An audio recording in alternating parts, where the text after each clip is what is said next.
The Horrible Gamers podcast may contain content not suitable for all ages. Listener discretion is advised.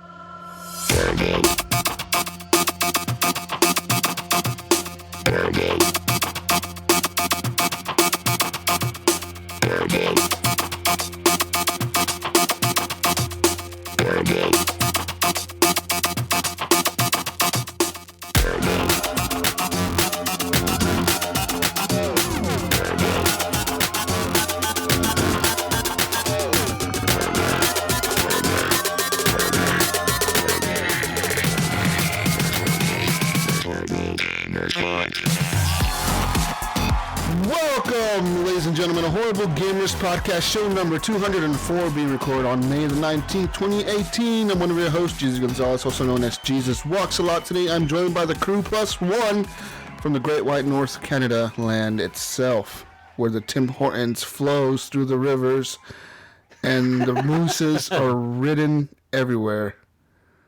We do. We ride our mooses everywhere. Ryan What's going Gibson. on, everybody? The Tim Hortons. Another episodes of Horrible Gamers. Let's do this. Gibby 77777. And from the West Coast, the best coast, California, my friend Henley Merrill, Gunny Chief is back. Welcome back, Gunny. It's good to be here, guys. Glad to see your smiling faces. Ooh, yeah. And from the Pacific Northwest, Washington State, not as good as Oregon, but pretty close, my friend Mark Cox, also known as Wingman709 from this Xbox Live podcast, is here. Welcome, Wingman, to the show. Greetings, salutations, and you're not my friend anymore, Jesus. But yeah, woo! Thanks for having me on. Well, thank you for letting me know on the show. I appreciate that. Welcome, everybody. Let's get the unfriend. Oh man, let's get the show started, guys. If you want to follow us on Twitter, you can over at _Horrible Gamers.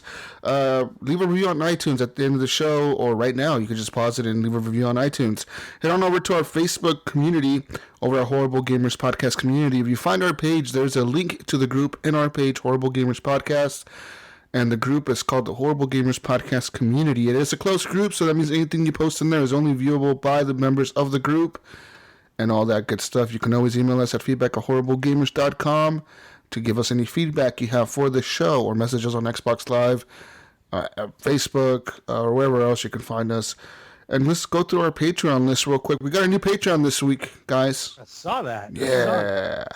So if you head on over to patreon.com/horriblegamers, like Jonathan Hall did, Alan Maybe, Joshua Wolf, Evan Tanaka, John Jerome, Adam Sunday, and Clint Theo, and the newest member, Dirty Bite.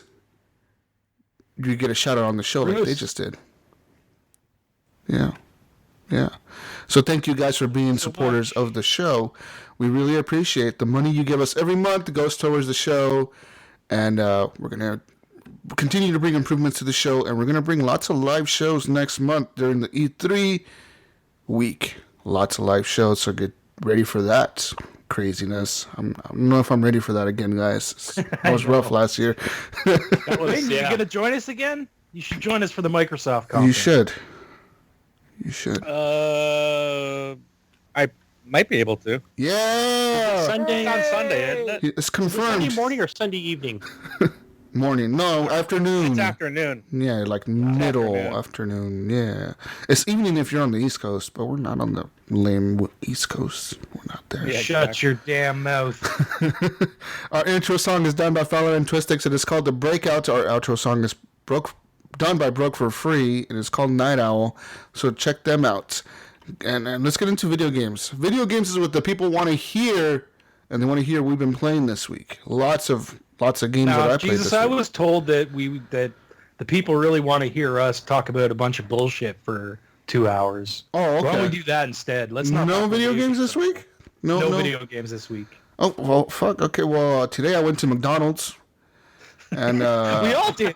Hey, Jesus. Oh boy, I want to hear more. Everyone except for Gunny went to McDonald's. Really? I went Friday. I went yesterday. Friday is my McDonald's day. I went and got the big breakfast with hotcakes. I had... kick you off the podcast now. I had the Egg White Delight muffin. What the hell is that? You don't have the Egg White Delight? That's bomb, dude. It's like an English muffin, perfectly toasted, with some egg whites, a slice of ham, and some you white don't get your cheese. yolk in the middle. Yeah, you don't get the yolk. I think it tastes better. It tastes way better. Yeah, Way I actually don't. I'm not a big fan of yolk. Mm. Not solid cooked yolk. I like runny yolks. But not, Yeah, me too. Yeah. Yeah. But I got that this morning. It was pretty good, guys. And the hash brown was nicely toasted good. It was hot. Got my Coke right here. We're good. We're good to go. You eat Coke for breakfast? Fuck yeah, I drink Coke. I'm American, motherfucker. Drink Coke for breakfast.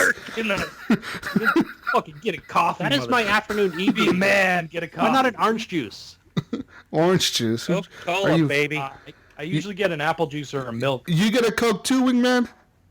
Yeah. That's right. Coke and a smile, baby. That's right. I gotta say, McDonald's Coke is probably the best Coke ever. It's been scientifically proven they have the best Coke. It's just the truth, guys. Scientifically proven. Oh, you know what I noticed the other day? I What? don't know if you guys have this down there or not. But you know Barks? The root Yeah. beer? Beer? Yeah. Make a fucking cream soda now. Really? Ooh. Oh, it's a white cream soda. I fucking love that Oh, shit. sounds good. Aw. I need to find me some.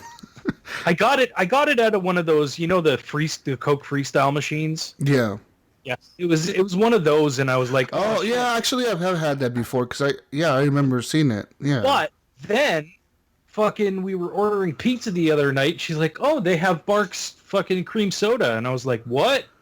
Sure enough, I ordered some. They're They make them in cans now. Nice. on the freestyle machine. They have the orange cream soda. Oh, That fuck one's yeah. so good, dude. Yeah. Oh man. Fuck. I don't think Soda. we have enough of those in our area. The freestyle They're only machines in are the select best, dude. places. Like I Most of the think newer restaurants around here have them. Yeah, like our Round Table Yeah. Pizza has one. Our Safeway stores have them. I think almost every fast food place in my town now has a freestyle machine, except for like Dairy Queen. They still have like the old school fountain, but everything else has a freestyle machine now. It's the future, man. Freestyle machines, 100 flavors. I remember my brother, who's up in Washington, up in Olympia. I remember him telling me about them a long time ago, and I'm like, I don't even know what that is. So they must have What started is up this there. freestyle machine? They used to only have them at like the big movie theaters Yeah. up here, but now they're everywhere. Now they're in all kinds of different places. Fuck yeah. Anyways, let's get into let's video not games. bullshit about fucking McDonald's and Let's talk fast about food. video games. guys. Food was first, now video games. All right. God of War. God of War is my game on the list here, number one game on the list. So I went back to it. What was it, Thursday night, Wednesday night a little bit? Mostly Thursday. I went into it, and I was like, I'll play like an hour or two. It was like 4 or 5 hours later, I was still playing it. And I realized something. I was having a tough time with the enemies, but that was because I was doing a lot of side quests. I was running into like these things that were like way overpowered for what I had. And then, so I was like, you know what? I'm done with the side quests for now. I did like 1 or 2, and then I went back and I got back to the main story. And like I'm on the 3rd mission, Ryan. I don't know if you're there yet, or like the 3rd or 4th, where you are going to an ice realm. Did you get your blades yet? No. Oh, jeez. I went to an ice realm where the giant is laying on the ice. He's dead. Thor, Right. I think. Yeah. And I went to that area, and I was slaying everything like nothing. Don't touch that ice, dude.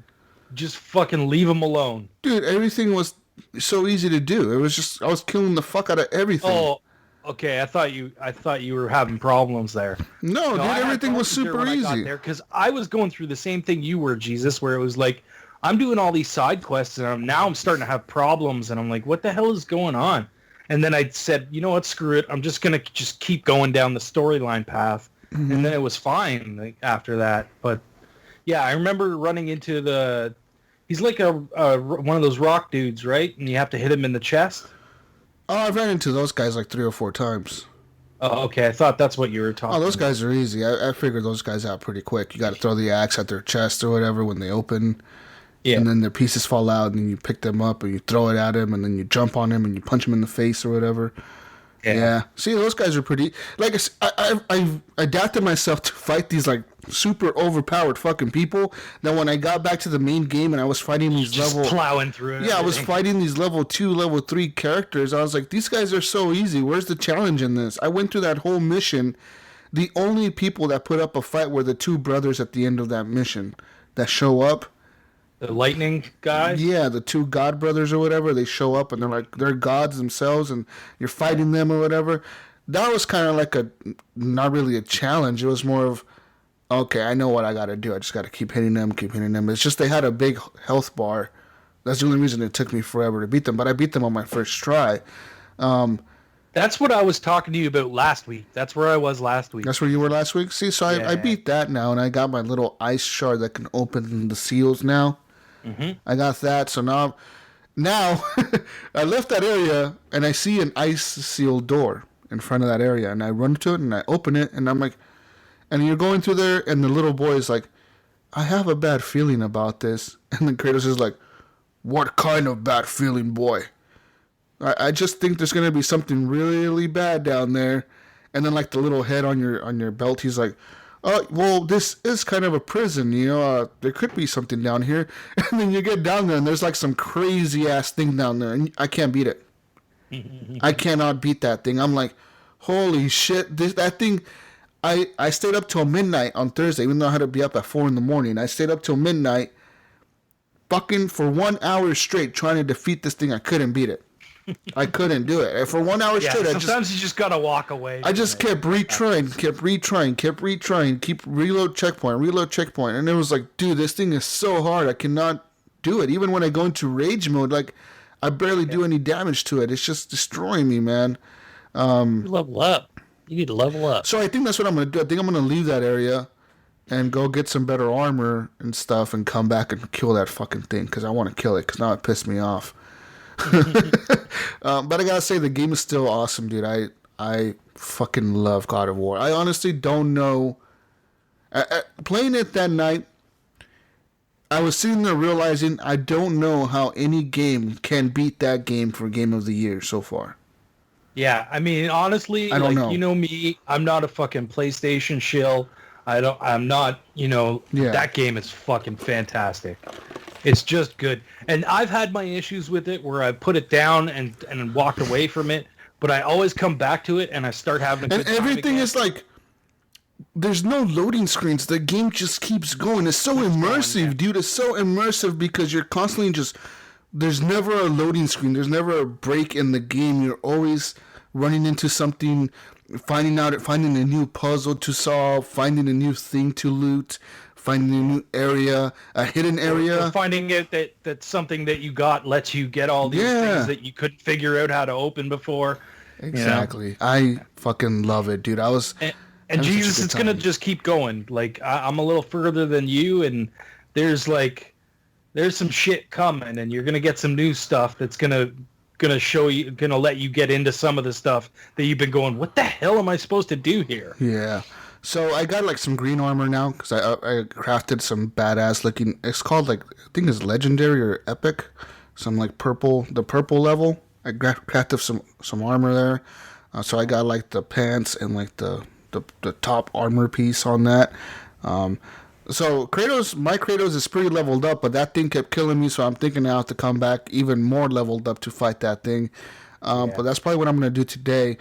I gotta say, man, the game doesn't let up. It just keeps going and going and going and going. And every time, like, you think you've reached the plateau of what you're going to experience, like, it's going to be the same from here on out, and it's never the same. The dialogue is always changing.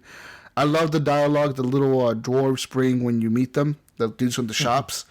Like, hey, I can't believe you let my fucking brother touch this thing, and then they start talking shit to you. And, there's the one brother who's like, He's all nice and educated, and the other brother's like an asshole. He's like a fucking just cussing you out all the time, and then the other dude's like all nice.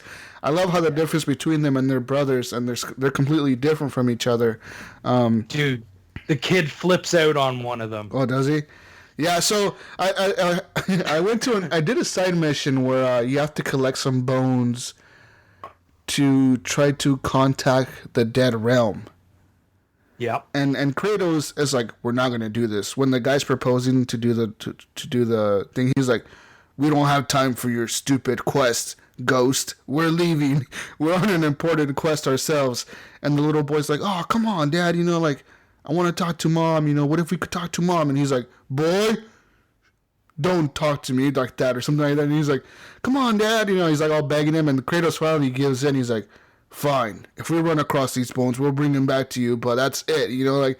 So then of course, I'm like, this looks pretty cool. Maybe they will get to talk to the dead mom. So I went and did that side quest right away. And you come back and something completely different happens. And at the end, the little boy's like, go ahead. Just say it. Say it. I told you, boy. Like, sure enough, like Kratos is like, I told you, boy. I was fucking laughing. I was like, oh my god, this dialogue is so amazing, dude. The little boy just seems better, real. Dude. Yeah, it it's gets just better, crazy. Jesus. Because it's like the kid grows up, and gets this attitude against his fucking father, and the quirps that go back and forth are fucking hilarious. Yeah, like, so I love it, dude. Boy, you listen to me, boy. The kid just all defiant, like just. Oh. I love the story where I was going to the lake, and you know how they're always telling stories when you're on the boat. It's like, tell me a story, and then the little ancient guy will be like, back in the day, Thor fought this person, and this happened, and Odin, and blah blah blah. He's telling like the lore of the land or whatever. There was a story where he was talking about how Odin killed his father because his father had killed his grandpa, and it's just like a line of kids killing their parents because they're always making an oath to the gods or something, where they vow to get a vengeance for whoever they got killed, so they have to kill the people, So, and then he's like, well, why did he kill his father? Well, because he was mad at him. And then the little boy's like, sometimes I'm mad at my dad and I don't try to kill him. And then Kratos is like, I'd like to see you try. I was fucking laughing. And then like we went and we did like a whole mission, and we get back on the boat, and then Kratos is like, why are you mad at me, boy? And he's like, what? He's like, why are you mad at me sometimes? You said you were mad at me earlier. He's like, I don't want to talk about it. He's like, tell me, boy. He's like, I said I don't want to talk about it. It was like, like Kratos kind of like thought about it like during that mission. He's like, oh fuck, what if he does try to stab me in the back or something? You know what I mean? It was good, dude. I love the story. I love the game is so good, and then it looks good, and then the photo mode is really good. I was messing around with the photo mode the other day.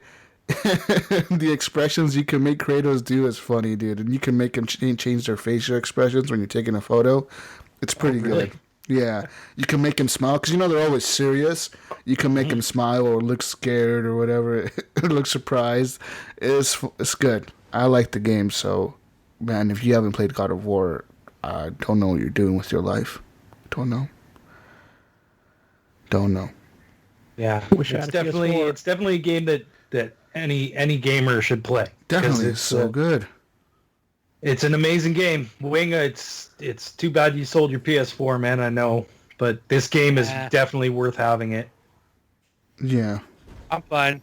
Oh, you gotta try it, Wingman. Oh, I just wish you would see I got it. Gems of War. I was going to say Gems a of much War. better. Better game. Oh man, but yeah, that's my first game on the list. There's a few other games I have on here, but go ahead, Ryan. What's your games? What are your games? Well, other than God of War, because I've been playing a lot of that this week. I've also continued to play a little bit of Super Mega Baseball. Mm-hmm. That game's great. It's fun. It's baseball. I don't know. I don't have anything else new to say about it. I've said it before, but I'm still playing it, and it's a baseball game. And you guys know I'm not a sports guy. No, I'm surprised you're still playing it. It's actually a lot of fun. And other than that, I've been playing some Death Road to Canada. Hell yeah. I still haven't made it to Canada. I've gotten close a couple of times, but it gets so hard in the end, man. It's like I had a whole group of guys. There was like 4 of us, and I'm like, okay, I got a group of 4. I got lots of food. I got lots of gas. Things are going good. And I was like, I might actually make it. And I think I got to like day fucking like the last 3 days. So it's like the little maple leaf, and it has a number beside it, and that's how many days you have to get through, I think. Anyways, and I got to there was only 3 left, and I was like, fuck, I'm going to make it. And then I walked into this siege that was like, the zombies are are erratic and they're very angry and aggressive. And I was like, oh no. And the horde is huge. I'm like, oh, Jesus Christ, this is going to be crazy. And sure enough, I went in and all 4 of my guys died in there. Oh, I was damn. like, oh, man, I was so close. So, but that game's really fun. If you're looking for something, really like a light indie game to check out, it might be worth at least take a look at it and see if you'd be interested in it, because This it's got reminds that me of a phone Oregon game. Trail, Yeah. and then it's got this top-down sort of kind of like The Escapist, I guess, but it's more like a dungeon crawler when you're in that top-down. But you're these little pixel dudes, and you create, like, the characters are random with random traits and all that kind of stuff. So, like, and then you meet people along the way, and they become part of your party, and they might leave your party, or they might turn against you, or they might be good for you, or help you out with something. Sometimes one of the crew members will leave, and he'll be like, hey, I got to go and do this other thing, but here, I'm going to show you how to do, because I'm good at mechanics, so I'll show you this mechanic thing, and he'll level up your mechanic skills before he leaves. So then your car might last longer and not break down as quick. So, Okay. but yeah, and Death Road to Canada. I definitely see streamers having a lot of fun with this game. Yeah. It'd be good for that, because it's like, you're going through a little story, and you can even, like I said last week, you can create characters as well, right? So like I made me and Kathy, but now I try to go with like just the random characters, because I want to see what different characters they can, you can get. And most of the time I find when I start out with myself and Kathy, we both die before the end, and then some other characters are in there.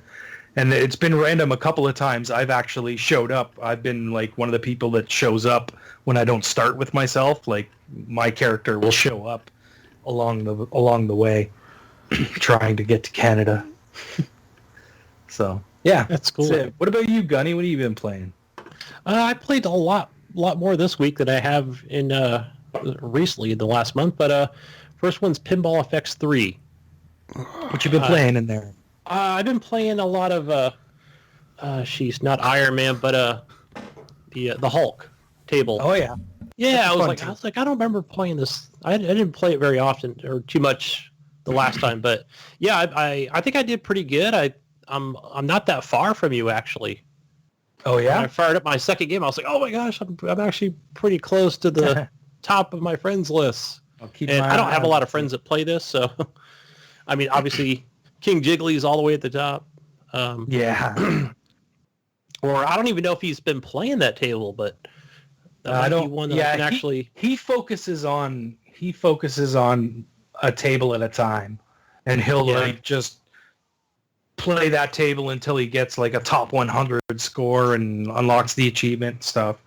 So he But- might not have played that yet. Maybe I But should actually, have mentioned it. speaking of you know? Pinball FX 3, yeah, you should have just Right. kept your mouth shut. Speaking of Pinball FX 3 and the fact that Wingman's here, Wingman, I beat your Star Wars score that you had. I Oh. killed it. Oh, I I'm think sure you had you like did. 40 something. I think you had 40, and I got like over 100. I knew it wouldn't stand long. Yeah. That's a fun table though, man. I really like those new Star Wars tables. They're pretty fun. I didn't play the new Star Wars table. Well, maybe I played one of them, and I've noticed also that how everything's kind of that cross play on Windows, Yep. and that's kind of like where I like to play the Pinball FX games, because this TV is just too large to play those kind of games, or it's just I'm constantly trying to follow that ball, and I think since it's not really so much since you own most of them, it doesn't cross over to the Windows side of things. No. Yeah. The game share doesn't work with Windows. But I think if I play the game on Xbox, it'll then kind of trigger something on the PC. I don't know. I haven't really completed that experiment or not. You know what I'm talking about? Where if I play your games on here Your on Xbox, scores will be there, but I don't think you'll be able to download and install the tables. yeah, I thought it did like the last time when they first introduced Pinball FX 3. It was like, hey, you don't own these, but you can play them, just like it shows me on Xbox. But Maybe. I don't know. Yeah. But yeah, I just love all the, I'm more of that Marvel table person, and more Aliens. Yeah. The Aliens tables, I love those because I play those also on iPad. Yeah. So, and they're a lot more easier on iPad, where they're a lot less forgiving, where it's going to be, they're not going to go, in the out sides of the table, where it's like, oh, just kind of pop back in. You can just keep playing. So Gotta get your nudge on, man. You gotta know how to nudge that. table. Yeah, and it's a little different, like on an iOS device, or like a mobile device. Where Yeah. it's like, oh, you got to it get your is. finger all the way to the top and swipe left or right. But yeah, I love my Pinball FX 3, and a little more Far Cry 5. I'm just playing, a mission here or a mission there, just during the week, and still having some fun with it. I got to a mission where you're supposed to kill 3 grizzly bears undamaged.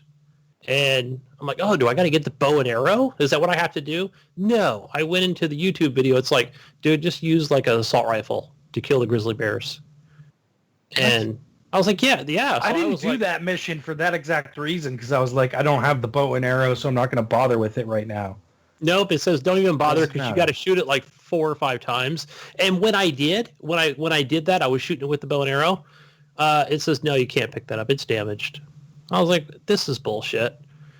So yeah, just use an assault rifle. Wow. And the other thing is everything on the map shows black bear locations, wild black bear locations, or something like that. Well, on YouTube, it only shows like there's only 2 locations where you can go, and then it's going to be all black bears, but then the grizzly bear will randomly pop up. And I couldn't get like the last location to randomly pop a grizzly bear. And I just kind of gave up at that point. I think after like waiting 45 minutes or fast traveling back and forth.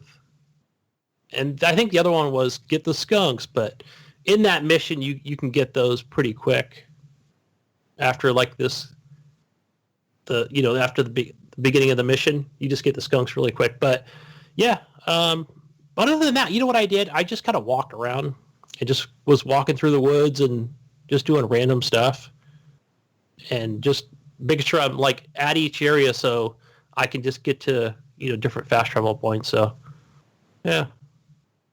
The other game I played was Tera, that new, well, it's not new to PC, but new to Xbox, that MMO on Xbox. Anybody else play this? Yeah, I saw you playing it. I was going to jump in with you, but I saw you were in like a higher level crew, and I was like, I'm not going to bother. Well, some random person invited me to the party, and I was like, hey, I can probably get some insight on this game. But yeah, so I think you level up fairly quickly. And it does remind me of that Neverwinter Nights style. It might be like also like Black Desert. Yeah. Yeah, you start off, and I like the character creation screen, and because you could be like a wood elf or a warrior, things like that. You can be more of a tank, and so yeah, I chose the more tank type warrior character, and it's kind of cool because I think I look like Thanos in a way, with just different things you can put on your character. Anyway, but yeah, I don't like how the game starts out. It's like, oh, go find this girl's doll, repair the doll, bring it back to the little girl, stuff like that. I was like, okay, I thought it would be more of that Neverwinter Nights, like, where it's like you got to go find the witch and kill her, something more interesting. But no, I guess it's more Japanesey than I thought it was. But either way, I think the aesthetics and the art style look pretty good. Yeah, but it just kind of gets you through each different little missions. You level up fairly quickly because I made it to level 10 pretty fast within the first hour. Yeah, that's when I saw you. You were level 10 or 11 or something like that.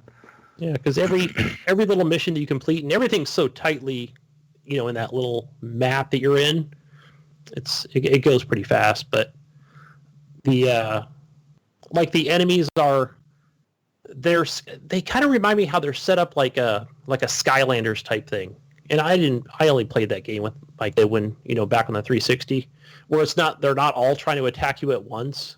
They're kind of spread out, so you can just kind of walk up to them and use your sword and do special moves and attacks on them. So it does have that real-time combat, and it's not as fast as like a Neverwinter Nights game, or at least not with the heavy character that I'm using. But yeah, it's I tried to go back to it. What happened was I think I walked away and then it timed out on me for like this last mission that I was trying to do. There was like a boss fight where I'm trying to fight this like Sparrow type character. And I thought, oh, this will be pretty cool. But then I went back and it was like, yeah, you want to continue that mission. Okay, yeah. But then everything was blank. So I'm like, okay, I must not be connected to the server. So I think I went in and went, unfollow that quest or whatever. And when I went back to start the game, I was level 1 again. I was like, what the fuck? So, yeah, I don't know what happened. My character's set back to level 1 again. Like, maybe it's not saving, or I don't even know. So I'm like, I just quit at that point. So I don't know what I did wrong. I'm like, I don't think I'm supposed to hit the save button unless it's automatically saving like a normal MMO game. I don't know. Yeah. Check it out. I think, is it free to play? Not sure if we paid for it, if it was on Game Pass or, yeah. Not sure. Is that it, guys? Oh, sorry, I can't hear you, Ryan. Anybody else? There he is. No, I'm back. Okay. Wing, what have you been playing, man? There's only one game worth playing. Oh, God. And, Here we go. And that is the one, the only Gems of War, which I have been sitting here for the last hour plus playing as I'm listening to you guys. You mean Gems of Snore? No, Gems of War, baby. I play this just about every day. It's fun. It's a great little match 3 with lots to do. Yeah. No, I get it. It's fun. I get it. I mean, like, I can't get into it, but I can see how it would be addictive and fun to play. Just not for me. I play it on my iPad. It's fun. I enjoy It it. is. They did, if you haven't played in a while, they recently have done a new update. So now there's a lot of stuff in it I don't even touch. They added this thing about like pets. So you're trying to save these animals and you're going into battles against like different level. You start out at like a level 10, then 20 and 30. And I'm like, it's just crazy, insane how hard it gets. But there's a lot to this thing. They continually improve it and add new content constantly. It's kind of cool. That's cool. Did play some more Far Cry 5 this week. I've been playing with Comrade. Her and I have been working through several games, and I actually went and helped her complete the game the other day. And it was interesting because I had already beaten it, so I knew how it ended. So it was just kind of like just sitting there, like waiting to hear her response to it, and so that was kind of fun. But we did get that one wrapped up for her. I played. Are you guys moving on to Dead Island again? I'm been waiting to go to Riptide, so I think Riptide will be next, hopefully. I do own Riptide Wings, so I might jump in with you guys again like I did with Dead Island. Okay. Just every once in a while. All right. I'll definitely let you know. If you see us playing, definitely you hop on, join us for sure. Hopefully we'll have less connection issues. That was our biggest problem last time, was I could never connect to you guys. Yeah, that game had issues even back when it was originally released. And I think Riptide had the same issues. Yeah. It seems to me, but we'll see. We'll try. We'll get it figured out. So, Gunny, Far Cry 5 is a great game. Keep at it. It's a lot of fun. There are some issues. I did get all the achievements in that game. I spent a lot of time fishing. Oh, in fact, let me pull this up because I thought I'm going to probably share this tomorrow. Let's see, where did that go? Let me pull this up in my email. I got an email from Ubisoft and they're like, "Oh, you completed," and I was like, "Yeah, I completed this a long time ago." But they actually broke down like the hours, The amount of time that it some took you to things. do So things? my total no, this wasn't. I beat the game quicker than this because I've done co-op as well. But I thought this was interesting. My total time played, according to them, was 52 hours and 33 minutes. That's how much time, and I've got more in since then. But I also caught 772 fish. Holy Which smokes. Wow. Yeah, I was like, really? Because I know I did a lot of fishing when I was done with the game. I was like, all the achievements are, you can do it. There's just some investment into it. But I was like 772 fish. That was a lot more than I ever thought that I'd done. I was like, wow. Jeez, They said I my think I'm total. Huh? I was gonna say I think I'm at 20 fish right now. Well, you're going to be fishing a lot if you want to get all the achievements in the game. You will be doing a lot of fishing, but And I can tell you with Far Cry 4, which I loved, I actually went after those achievements because I really wanted to just take in every aspect of that game. The only ones I didn't get, and I think I mentioned it last time you were on here, Mark, was the something in co-op. So I still want to go back and play those on Far Cry 4 to get those achievements that were like co-op based. okay. I don't think I don't think I have 4 because I was game sharing at the time, and my game sharing partner had it. Oh, yeah. Otherwise, I would do that with you. But yeah, that's a lot of fish. And then my total kills, which this surprised me. Now you consider I caught almost 1,000 fish. I only killed 4,200 people in the game. Like, I thought it would be a lot higher because you spend so much time like shooting people. Yeah. I also don't think that doesn't include kills that your companions make. I don't think so. Like if you have companions with you and they're getting kills, Right. those don't They count get for those. that. Yeah. Then I had 993 headshots. Wow. Nice. Yeah. But I'm waiting for the season pass stuff to start coming out. So I'm excited about that. But it's a fun game. If you need help, hit me up. I'll run through it with you. It's I really like it a lot. Yeah, I think I goofed when I went to the YouTube video because I was like, what is going on? I couldn't figure out what it was. And I wonder if other people were having problems with that because there is no real brown grizzly bear locations. They have to spawn or something like that.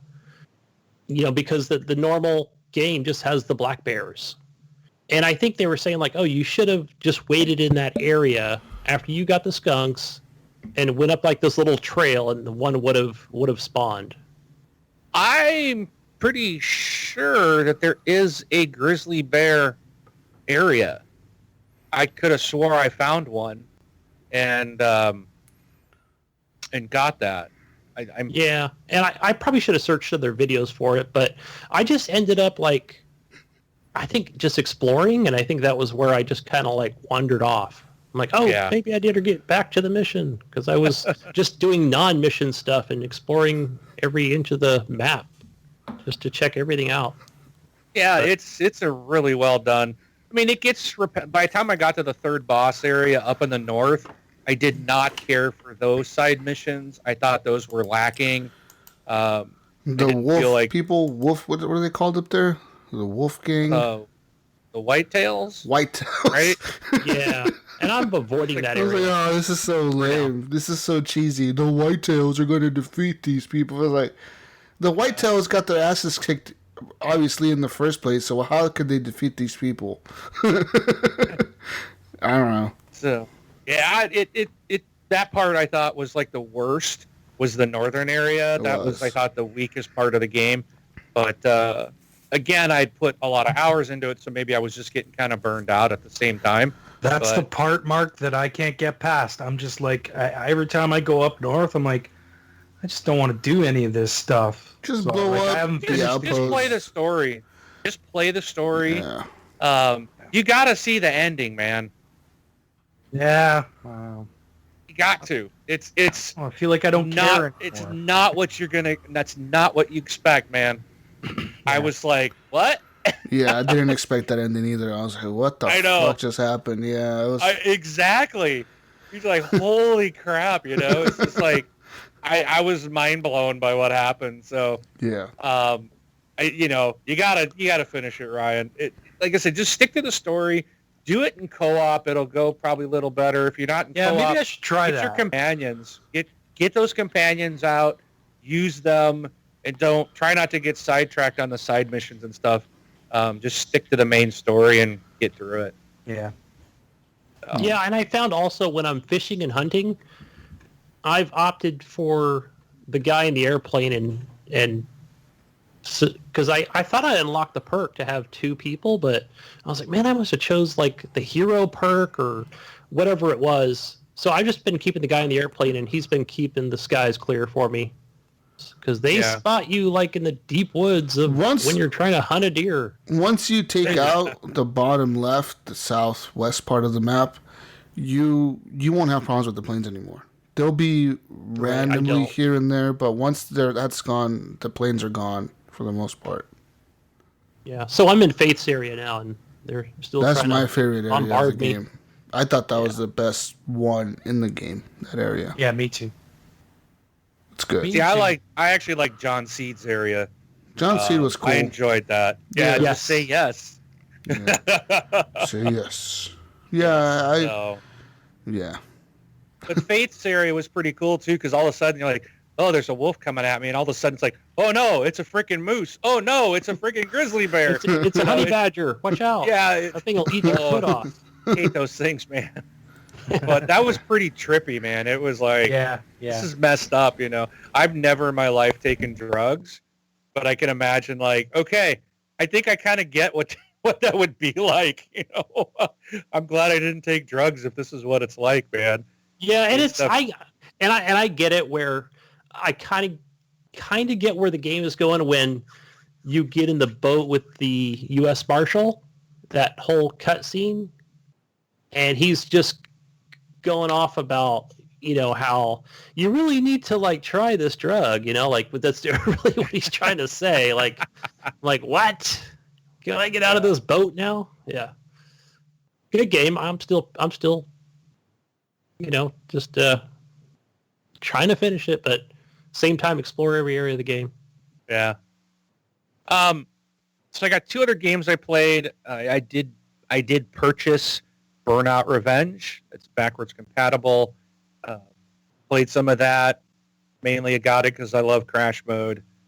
This is a game my wife and I used to pass the controller back and forth on and try to set the higher scores. And it was like, it would be groups of us all sitting on the couch. And we just like do Crash, pass the controller. They do a Crash, pass the controller. And it was just like sitting there all day long, just passing controllers, doing different intersections. Man, I miss that shit. I need to go back. How much was that, Wing? $10. $10? Yeah. Yep. Yeah, well worth it, man. And I was playing the races and stuff, and I was just like, oh my gosh, I forgot how fun this game is. It's a blast. It's a really good, fun racer. Yeah. I highly recommend it. You know, games don't have to have bleeding edge graphics. They just have to be fun, and that's what this is. I mean, that's right. It's a 360 game, so you know it's not going to be like Need for Speed or whatever. Not going to be a Forza title, but it is a lot of fun. And takedowns are just so much fun to do. Yeah. So love it. And then the last thing I've been playing, I think out of sheer boredom lately, is Homefront: The Revolution. Why? Tell me why. Because I'm bored. This game sucks. It's a terrible game. It's glitchy. The story sucks. The gunplay sucks. Everything about it sucks. But I'm playing it because I just don't. I don't know. It's an open world shooter. They should have stuck with the original format of the game. I thought the original game was good, and they could have built so much on that story that they completely missed the mark. I think they were trying to go for like a a Destiny type game, or not a Destiny, but like a Division type game, where like it's an open world connected, with your co-op partners in the world or whatever. Like they're going for that, and that was not what Homefront the first game was. The first game was good. The story the first game was good. very linear. It was a very linear pathway. You just the multiplayer was good, and that's the problem. Everybody wants these open world games now. I don't want that. I didn't want that for that game, at least. No, I didn't either for that game. When I played the little bit of that game I played, I did not like it at all. No, neither did I. And like I said, the first one had a good story. Like it made complete sense. King Jong-il died. His son took over. His son went crazy. He unified the Koreas. And then once he unified them, then he launched nukes at the U.S. or an EMP or something. He took out the power grid. Then he started invading other countries. Like first, he invaded Japan. Then he invaded, other countries over there in Asia. And then they launched an EMP against the U.S. And then they invaded the United States. And it made complete sense. I'm like, oh, fuck, this story just like, it makes sense. And they took over everything. The U.S. Army was losing the war because a lot of the technology is based on electronics. And when you get EMP'd, or your electronics are down. So, like, they were easily able to invade. The story made sense. There was a resistance that built up. It was good. And then you got this one where, like, in this one, they completely remade that whole story. They got rid of the other story. Like, the other story doesn't exist in this one. Because when I launched this one the other day, and the story is completely different. When you watch the first intro video, it's like a completely different thing. It's like they said, screw the first story. We're going to make a whole new thing. And it made no sense. It just didn't. I was like, this is stupid. Yeah, see, I didn't like the original Homefront. I remember I think I gameflied it or something back in the day, but I did not like the story. I never got in. I did beat the campaign. It was like 4 hours long. I remember it was really short, which was good because the game sucked in my opinion. But I just didn't like it, and I never did the multiplayer. The multiplayer was good. It was solid. I didn't care for it overall. The multiplayer was this thing. They brought this thing with like kill streaks, like Call of Duty, right? But they brought what Call of Duty did. I think Modern Warfare 3 did it, where like you could die, but it didn't matter because you were building up points, and you saved up the points to call in different types of kill streaks. Like you could call in a tank, you could spawn in a tank, or you could call in like a Predator drone missile, you can call in an airstrike, you can call in a helicopter, you can call in different things with your points. You can like drop armor for your teammates, so like they could pick up some better armor plates to put on. You can call in a UAV, things like that. I thought the multiplayer was solid, and it's a shame they fucking completely got rid of the first game. I don't understand is remember I played this when it first, did it come to Xbox, or I got it free on PC, or I don't remember. Mm-hmm. But either way, I was like, man, this is boring. Like the shooting is okay, but I think maybe they got to a point in development where they're like, yeah, let's do multiplayer and possibly add a co-op mode. Oh shit, we're out of money. Single player, just go out and shoot people, shoot enemies. It's a bad game, I think. But then it just kind of sucked, and then they were like, you know what? Let's do this in 4K HDR and put it on Xbox and PS4. Well, can anybody say polish a turd? Because that's...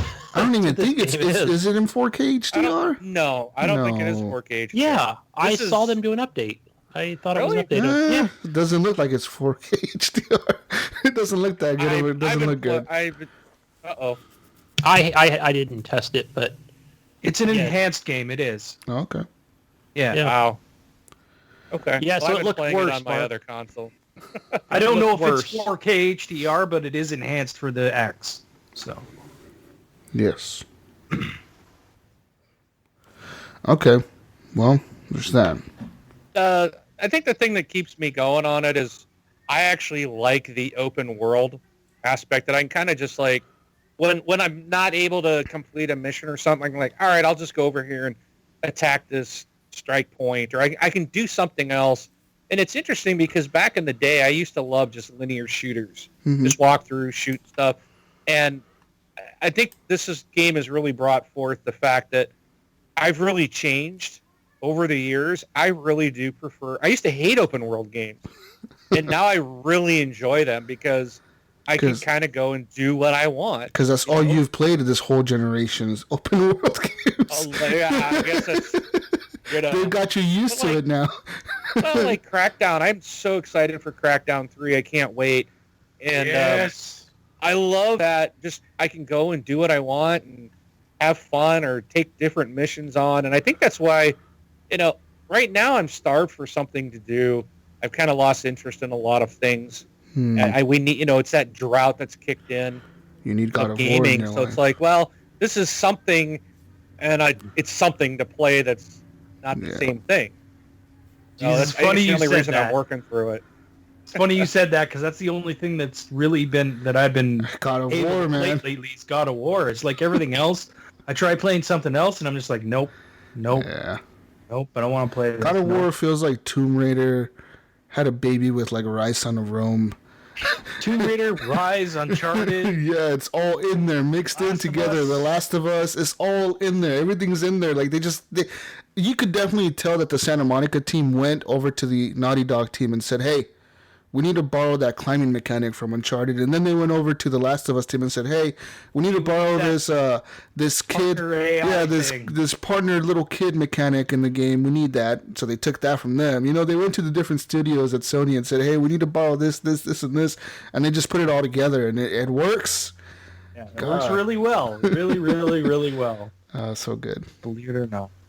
Anyways, we talked enough about That God sounds like Sony, not coming up with Yes. anything new or original, Making just the same thing borrowing over from and over. everybody else and But repeating. it works though, the Wee same Man. formula. It's so good. Well, like I said, they went to that developer who made, helped make but- Bloodborne. So For how long, If you Jesus? make a game How with long this- will it work? For That's the thing, entire, right? it's worked for the last 20 hours that I played of the game, so it's doing a but pretty damn good job. No. But I Jesus. mean, like, how many more games can they do that? Easily, with? they And could do it with so many more games. I think they I got don't know the about formula that. down. I don't dude. know about they that. got the formula down. They could do it with a lot of games. I think it's funny how, what was it, just 6 months ago, Jesus sold his PlayStation, I talked did. about how much it sucked and how they're terrible and how every game is a repeat. They just reuse the same formula. And now it's like he's back and Xbox sucks. They got nothing. Sony rules. Everything they do is perfect. It's like, dude. It's good. I changed my now opinions. the Sony Move controller is the best controller out there Best. on the market. Best. More press control. Yeah, and then he got PSVR and played that for like 2 weeks. It was and good. touched it against since. They need God of Just War and like- PSVR. Just like I said would happen. I'm waiting for that mega PSVR game that's going to come and hit this fall. They're going to announce something for it. Keep waiting. You keep waiting. Anyways, is that all you played, Wingman? Because I got That's a it. few more games here on my list. So, guys, I went back this week and I bought... Well, I didn't buy. I already owned Fight Night Champion. I installed it last night because I was like... It just appeared on there. I was like, you own this. Install. I was like, yeah, because I love Fight Night games, too. And those I Fight miss Night them. games were Those the awesome. UFC I ones? miss those games. No. The Fight Nights are better because they don't have the stupid grapples and the lay on the floor and hold LB and press Y. Like this shit is you punch with the stick. You Punch like with the move the stick, stick and man, yeah. and you feel the power when you like do a perfect uppercut. You boom, the dude hits him and it's like yes, and you make him bleed. It's so good. I'm playing the Wait a story minute, mode. jeez. Is that backwards compatible? Yeah. Or are you playing? No. That's the 360 game. Yeah, it's a right? 360 game. It just came out backwards compatible this week for Xbox One, the Fight Night Champion, the latest one that they made. And so playing it last night, I went into the story mode because the game opens up with you doing... It's like a Madden game where it opens up with the game already going. And then it tells you, like, do you want to continue the story or do you want to go to the main menu? And I was like, no, continue the story. So I'm playing the champion mode where you're playing as Andre Bishop, this guy who got his career destroyed by like some dude set him up, sent him to prison, destroyed his life. Now he's doing like a comeback thing and he's going to get into boxing again, all this stuff.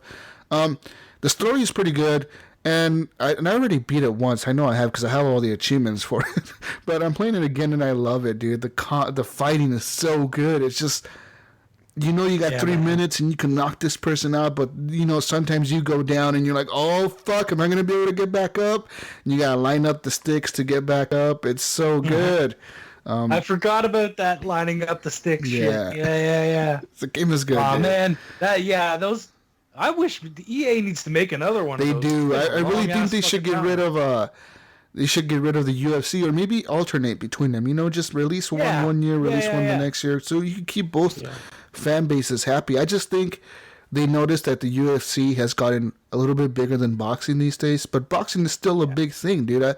You know, when you see big fights in boxing, the people that watch, it's ridiculous how many people watch these fights. When Floyd Mayweather fights against certain boxers, you see the people in droves talk about it, you know? So they really need to bring that back and just bring modern boxers into it. You know, bring the classic boxers, because they've always had the classic ones, and they had Muhammad Ali and all those boxers in there as well. Bring that back, EA. Such a good game. But playing that last night, it was fun.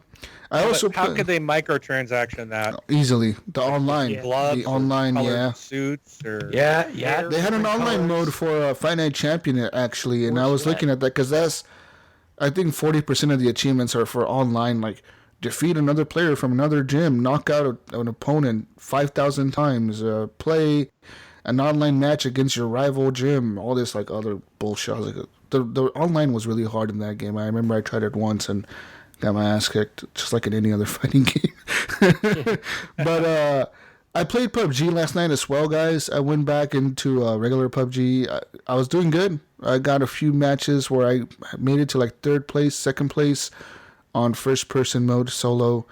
And that game is good. I'm just excited for the new Miramar map, which comes out next week on the 24th. They've confirmed it. It is coming out next week, so stay tuned for that on the Xbox. But another game that I played this week was Laser League, and this is a game made by. What is this like, man? I saw this. I downloaded it. It's For Game by. Pass. It's made by 505 Games, so those are the guys, or published by them. They're the guys who published the Payday games and all those like weird games, you know, like random. They're like a B publisher, I would say, C publisher. They don't publish major games, but they publish all these weird like other little games, and they published this one, Laser League. It's okay. So there's What do you It do looks exactly? terrible. It's like teams of three remember or something like that. teams of three, but I've always played duos. I haven't played the 3 versus 3 yet. I've only played duos.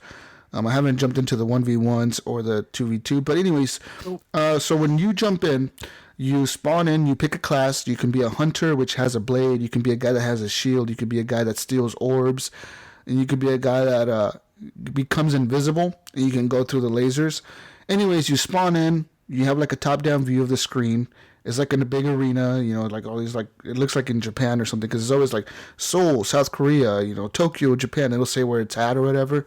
You spawn in, and these guys are like digital holograms. They spawn in, and you have to run around with your character, and like, there's these little bars that are running, like little, like they're like poles. They're in the game. They're going around the arena.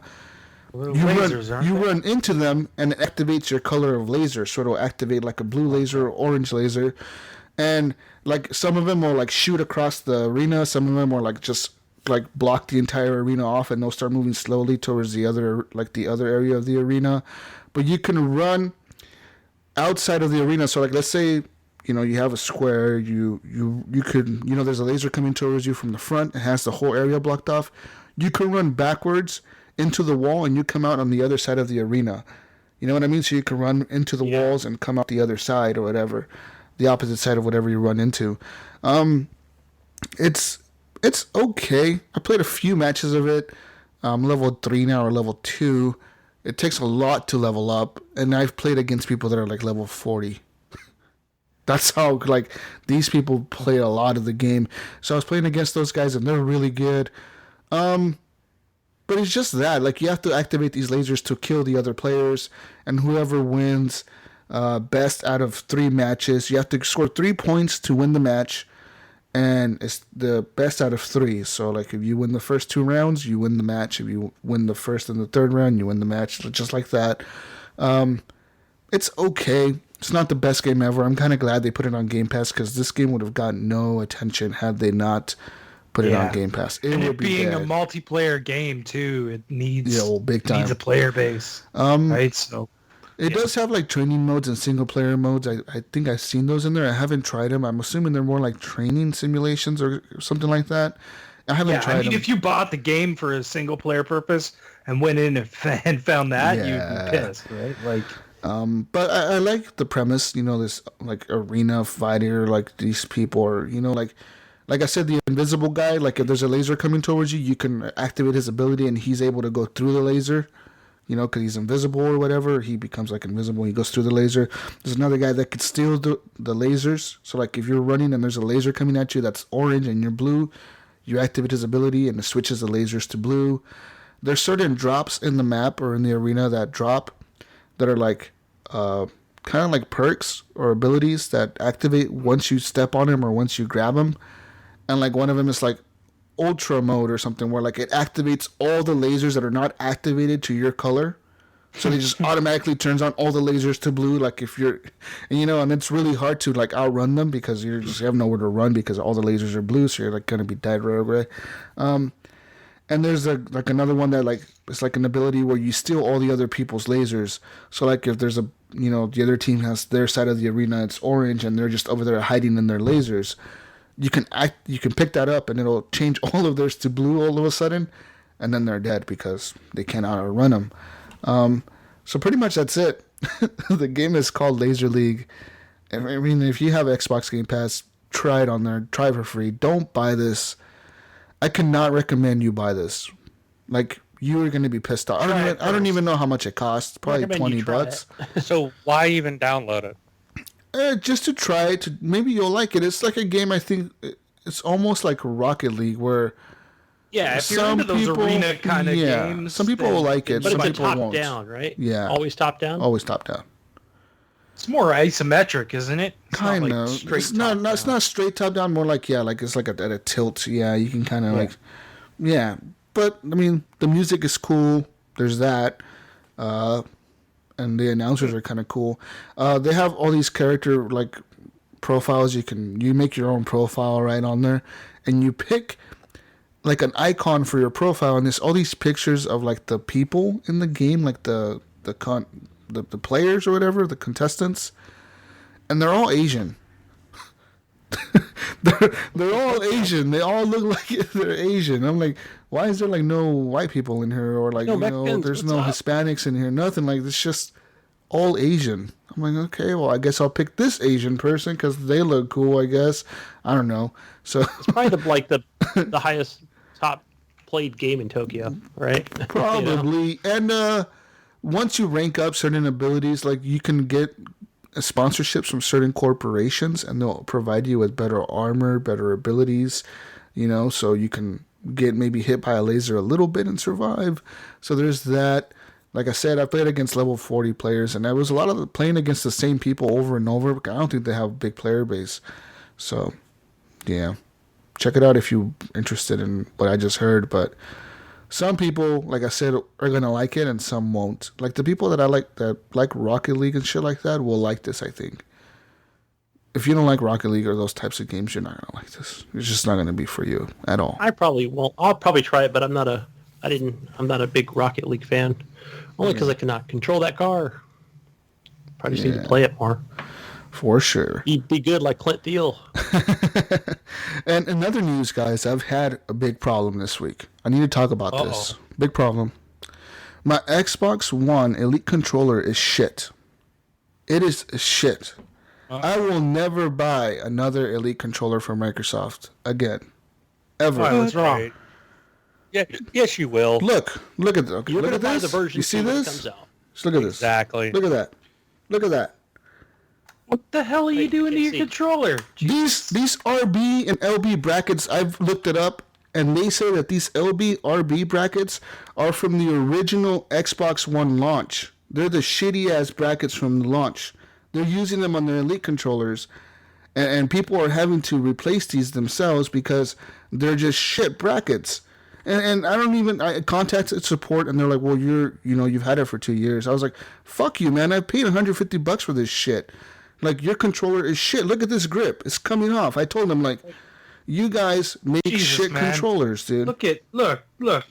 Nothing wrong with mine. What the fuck? Nothing. What? How often do you use yours? Mine? I use mine a lot. Nothing wrong for with PUBG. mine. I use mine a lot too. I use mine for PUBG all the fucking time. All the time. My only issue is I have that wiggly stick. Yeah, I have that too. Stick. Yeah, like this is a shit controller, guys. It is. I'm Same here, fucking my pissed. right side. Come Right side's on. coming. No, It's not this a is it's a shit fucking controller. I went off on the mic because they were like, "Well, will you be considering purchasing a new one?" I was like, "Fuck you, no way." I was like, "I will never buy another one." I was like, "I'll buy your standard fucking controller." Comes out. I was like, "I'll buy your fucking standard controller, but I'm not buying another Elite controller." I told him, "Fuck you." I was like, "For $150 and your shit doesn't even last 2 years." My original day one Xbox One controller is still around. How the fuck is that thing still going? And my Elite has broken after 2 years. And mind you, I don't use it for every game. I use it for games like PUBG, Battlefield, shit like that. I don't use it for every single game. When I'm playing regular other games like Cuphead or whatever other game that I'm playing, Quantum Break, I will switch off to the other standard controllers. This is mostly for my multiplayer gaming, and it's fucked up, dude. And I even told the guy, like, how the hell is your RB button coming off? I was like, dude, what the fuck? And they're like, well, we apologize for any inconvenience. We're going to talk to our hardware team. I was like, yeah, tell your hardware team your controller is shit and use better brackets for the RB buttons and LB buttons. I'm just saying, it's shit. Your LB, I don't know, like I said, Jesus. My Elite controller watch. right here. When your LB and problem. RB breaks, you're going to remember me. Just It's remember fun. that. Bro, you remember. Push Mine- all day long. Mine were All day just long. mine were just fine until the fucking thing came off. I was like, what? Because I kept pressing RB. I'm like, why is RB not working? When I'm playing PUBG or Battlefield to mark people, you have to press RB. I'm pressing it and it's not marking people. So what the fuck, Xbox? But you're right. I'll probably will buy the Elite version too. No, you will. And so will I. Because I'm that dumb. I'll fall for their stupid, we added a new thing, and I'll fall for that stupid shit and buy it. USB-C charging. Yeah, man. something- Charger controller. Non-removable batteries, I'll fall for that dumb shit. But still, I'm so mad at them. I'm like, dude, like, it's 2 years. I even told the guy, like, my original controller still works. That's 5 years ago. I told him that's like 5 fucking years ago, dude. What Still the works. fuck? And it works I just left it in fine. the box.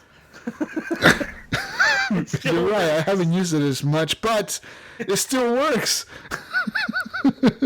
That's the point. I get it. Brink says you can fix that. Bit of a stick. my Brink stick says you kinda can fix that for glides along. $8, and I'm gonna do exactly what Brink said. I already looked it up, so I'm gonna go to Amazon. I'm gonna buy the new grips back here, and I'm gonna pop these off, put those replacements on, and I already looked up the RB LB bracket replacements, and I'm gonna have to buy one of those as well. That's like $9 or $10. And I'm Just gonna take know- this thing apart, and Just I'm gonna know, Jesus. repair Just it. know that I had, thanks to Brink's recommendation, I did buy that blue faceplate. I kind of looks green in the camera, but it's actually a really pretty blue. So when I did replace those, which was easy, the grip on the right side is actually coming off on... But I mean, on this two is different sides. these grips coming off, Gunny, are a common problem. It's because the way we hold them, and our hands are hot, and the glue just starts coming off of these. Well, fucking is my things. right hand sweatier than the left? It could Because be. the 'Cause left mine- one's fine. My left is kind of coming off too, but my right is off. It's off. I Like guess you it's- now know which hand you use more Yeah, often. you know what I'm saying. I'm a left-handed person. But Just saying. but you can repair these yourself. They don't seem very hard to take apart. You just got to pop these off, and I'm gonna do it. I'm gonna try to Go to repair YouTube. this There's myself. a very easy video. It shows there you is. exactly how to take it off So, safely. I'm gonna replace the brackets for the LB/RB buttons, and hopefully replace the grips as well. And I should be back to good. But like I You said, get it's a shame. replacement for the stick, like to make that not. I could probably YouTube that as well. You could probably get a replacement for the whole thing, dude. But, Assume there's something underneath that isn't there it isn't anymore. tight that's- down. Yeah. My stick drifts every once in a while. It's the one that's loose. That's the only issues I've had with it. But other than that, it's been solid for me. Yeah, but that's my problem with that controller. So yeah, I look forward to fixing it because it's shitty, man. I want to use it and I can't because it's all broken. Like I said, my RB button is like coming off, dude. Well, Jesus, they're coming out with a version 2. Look for I it. don't at give a E3, shit. I'll and buy it's going it. to be so much better and more improved. What, are you gonna have better glue for their grips?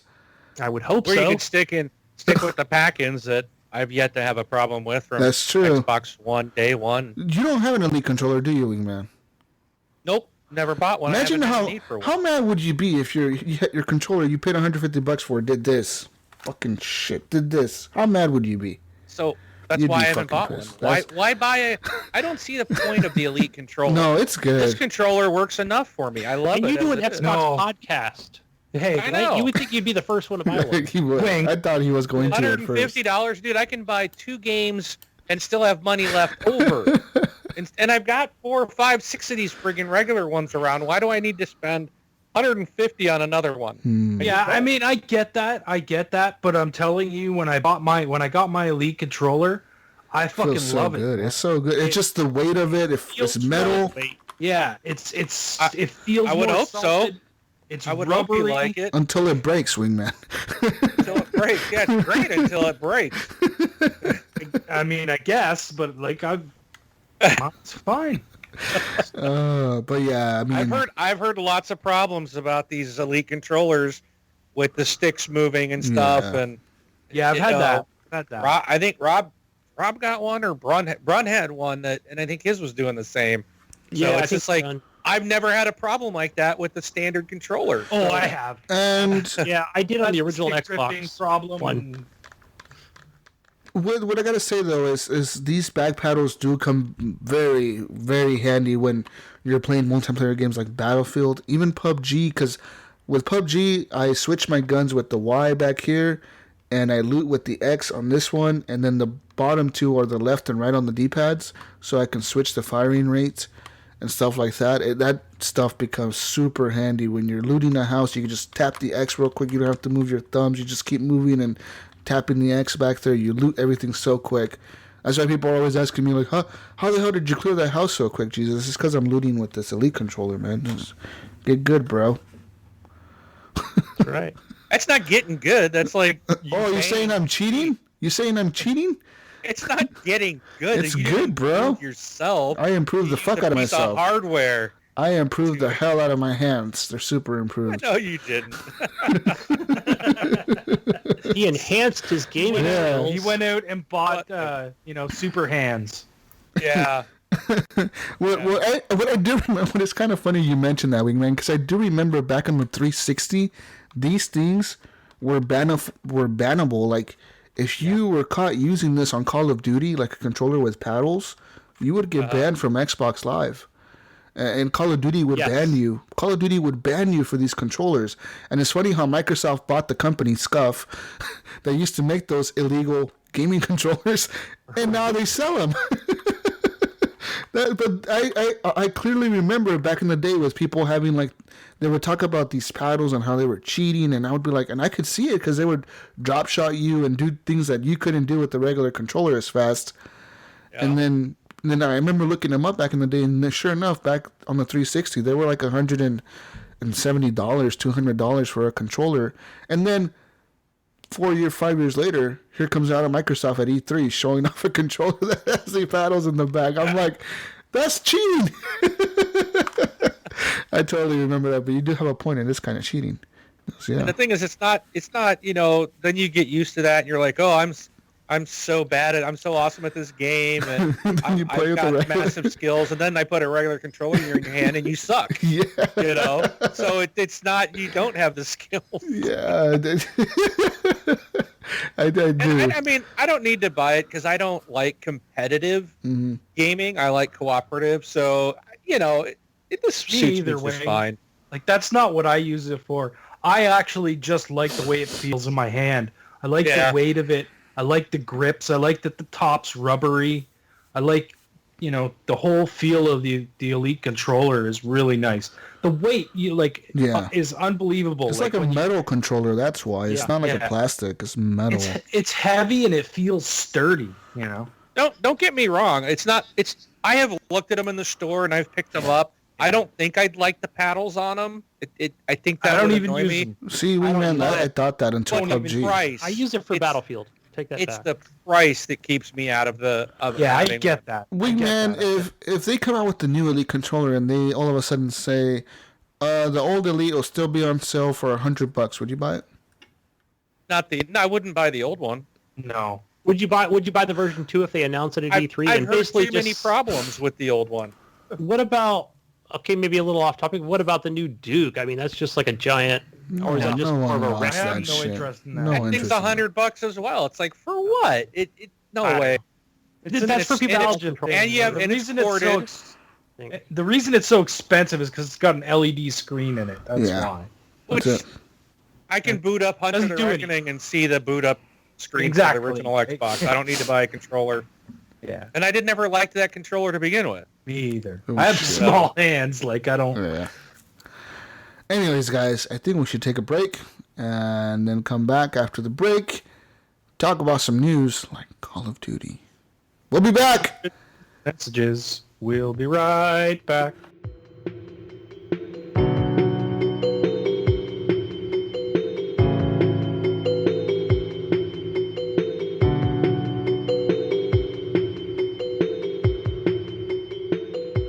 Vengeful Jedi here, Horrible Gamer and patron of the Horrible Gamers podcast.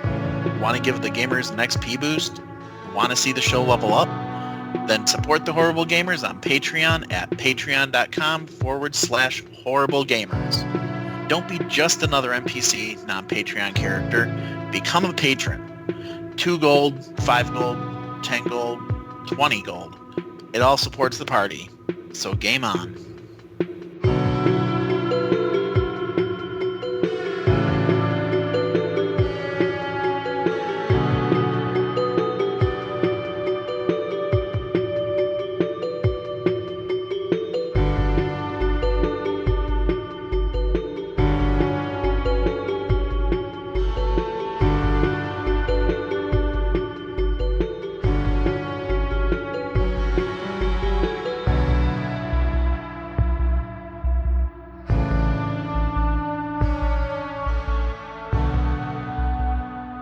And we're back with the news and stuff. Let's talk, guys. Hopefully you enjoyed that musical break, and we're going to get into some discussions real quick. The big news this week, the big reveal. Call of Duty Blops 4. Dun, dun, dun. So they had their big event, the 17th, which was Thursday at like, I don't know what time. It was like 10 a.m. or something, Pacific time. They had their big event where they unveiled their multiplayers and their zombie modes and their new mode called the Blackout. So first off, I don't know what your guys' thoughts on this are, but mine, I was not impressed at all. I was like, this looks like every other Call of Duty, a lot like Call of Duty Black Ops 3, except they just took out the wall running and the jumping on the walls and all that stuff. They just took that out. They took out the jetpacks and that's it. Like, that's what it looked like to me. The guns sounded like BB guns. They sound so shitty. when the guns are shooting, I'm like, these guns sound bad. I said that when Call of Duty World War II came out. The guns sound bad. They don't sound like a gun would sound. Anybody else notice this with the gun sounds? I'm sure Wingman does. Mark? I Mark, didn't did see you- the trailer. Yeah. No, but I mean in World War Call of II. Duty World War II, did you notice any different audio sounds different from the guns? They sound more like pea shooters. They don't sound like it doesn't have the thud of a gun. Like in Battlefield, when you shoot a gun and you're shooting a big machine gun, it sounds like a big machine gun. In Call of Duty, the guns just sound like BB guns or something, like fucking Nerf guns. They don't sound as good. In my opinion, they don't. And I played those with headphones on. I played it without headphones on. They sound kind of like shit. And that's what they sounded like to me in the trailer for Call of Duty Black Ops 4. They unveiled the 3 new zombie modes as well. As we now know, they have one set in like Roman Empire, Gladiator, or something like that, where you are in an arena fighting zombies without guns. You're going to have melee weapons like swords and spears and shields. And so they have that now, which I thought that was interesting how they unveiled that. But on top of that, they unveiled 2 other zombie modes. One will be set on a cruise ship, where you'll be finding zombies in hallways, cramped hallways on a cruise liner, and you have to do that.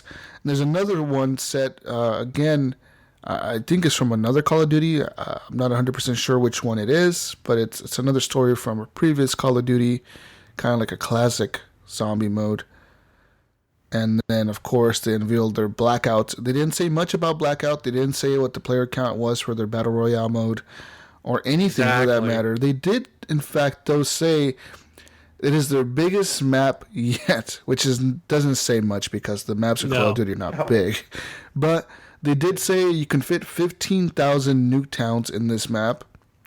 Nuketown is like Nuketown is like a quarter. Nuketown was tiny. It's like a block, yeah. Like that's not surprising.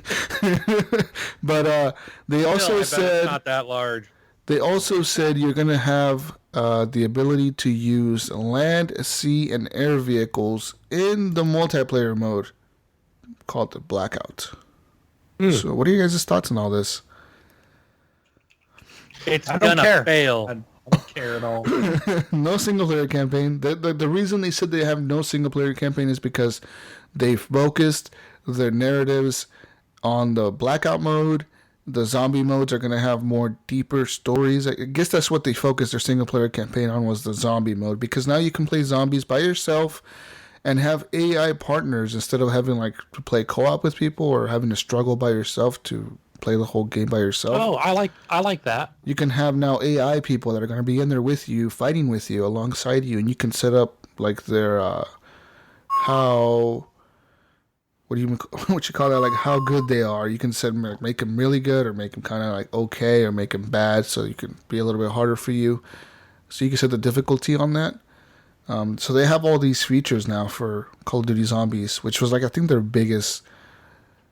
I think that's what they were focused on the most in this game, because the multiplayer added new classes. They now, instead of having you heal yourself when you hide behind cover, you have to physically press L1 or LB to heal yourself. You do not automatically regenerate health anymore. Oh. They say that this is a tactical change for the game to make it more tactical, to make it, I guess, harder for people to play or more competitive, because now I wonder if they're going to have like health packs, right? If I'm going to press L1 to heal myself, was that mean they're going to be adding some sort of healing system?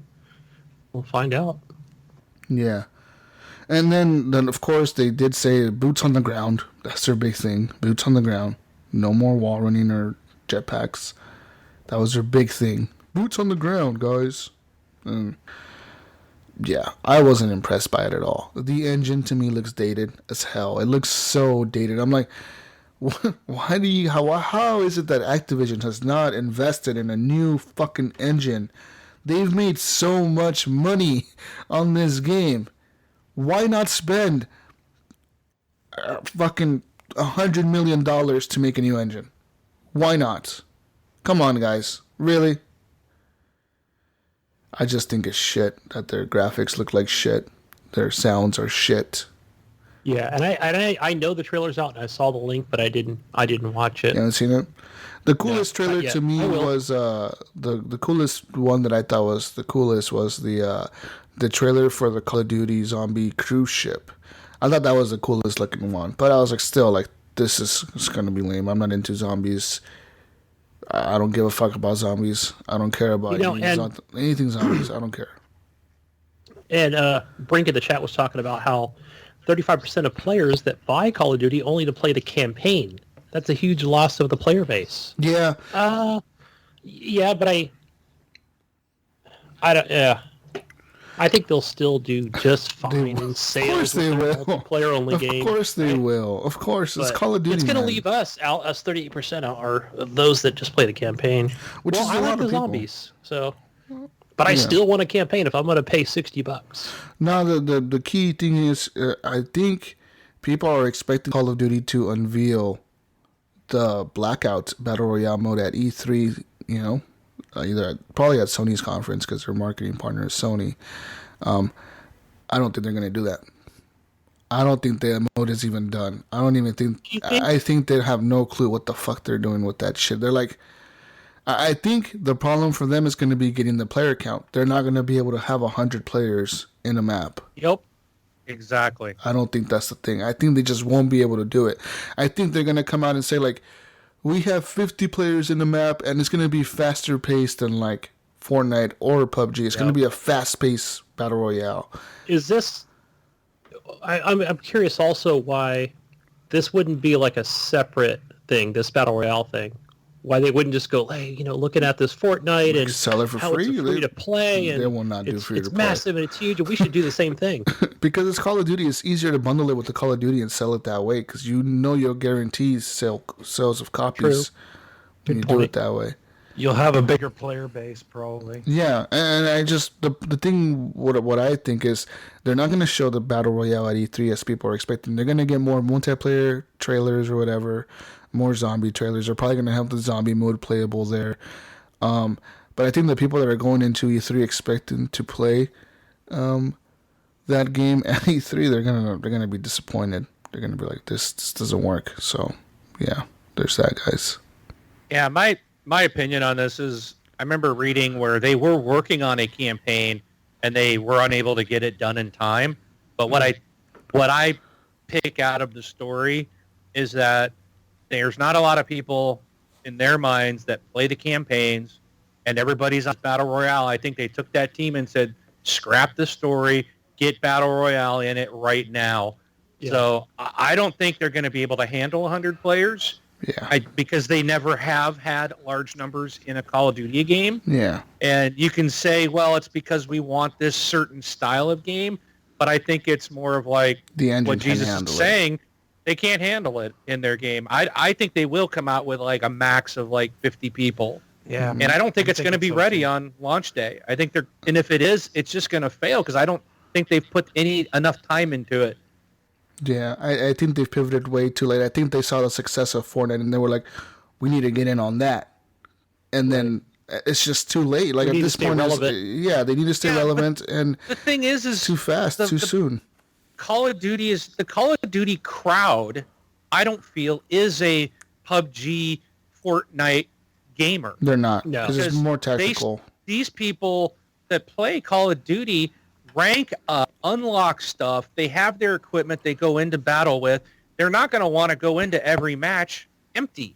Yeah. It's, you know what I mean? And it's like, because they want their perks. They want their... Right. Yeah, they want all that. Because that's what Call of Duty is known for, is having all these different perks on your weapons and they're gonna have that in the Battle Royale mode. They're gonna have the perks, I think. They're gonna have all that. So it's gonna be a weird type of thing. I think it's going to be way too fast-paced for people that play PUBG or even Fortnite to want to try. I don't know. We'll see. I could see, myself, I love, like, the Call of Duty, the movement, the player character movement. That, to me, Call of Duty has always been the best example of the way to do a multiplayer. I like the way the character moves, the way everything runs, it's real. To me, it just works. Like, Battlefield... to me, feels clunky. Gears of War feels clunky. Call of Duty has always been smooth, fast, easy, just like Titanfall. Imagine that. It's the same guys. So I would love to have a Call of Duty Battle Royale. I think I would actually get into it. I don't play PUBG or Fortnite because, again, it's not really smooth for me. And it's just, this is like a way I play. So I would love to see this, but I don't think that they can pull it off, and I think they're going after the wrong crowd. I don't see Call of Duty people wanting to start a game where everybody has nothing. Because people build up. They've played this game for, 10-plus years, where you rank up, you get all your best gear, and you go in and annihilate people. But I just don't see them flipping it where I can come in and start off the game just as powerful as someone who's a level 185. It's just because they don't have a gun either, and I kill them because I find a gun first. No, I don't think that's gonna happen. It just seems like it's the wrong crowd that they're aiming for, but yeah.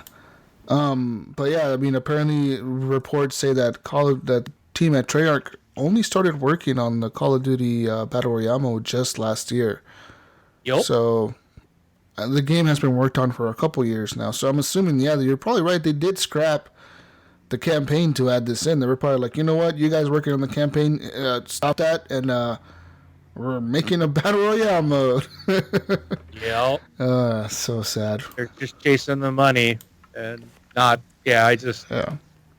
Yeah, I want it to be successful. I would love to see a Call of Duty Battle Royale that would Be good. I might be able to get into that, but at the same time, I just don't think it's the right mode for this game. Yeah. But I could be wrong. We'll see. We'll see. Another news. I say they stick with what they know and what they do best and what their fans want. Yeah. And that's classic Call of Duty. Keep going with that. Send me to Africa this year, and next year send me to Iraq or wherever it might be. But keep everything there. I want my perks and I want my character customization and really have that in zombies. In the regular multiplayer mode. It's just like Black Ops 3, like I said, without the wall running or jetpacks. That's the only difference. Because it all looks the same. And what makes it Black Ops 4? The name. That's it.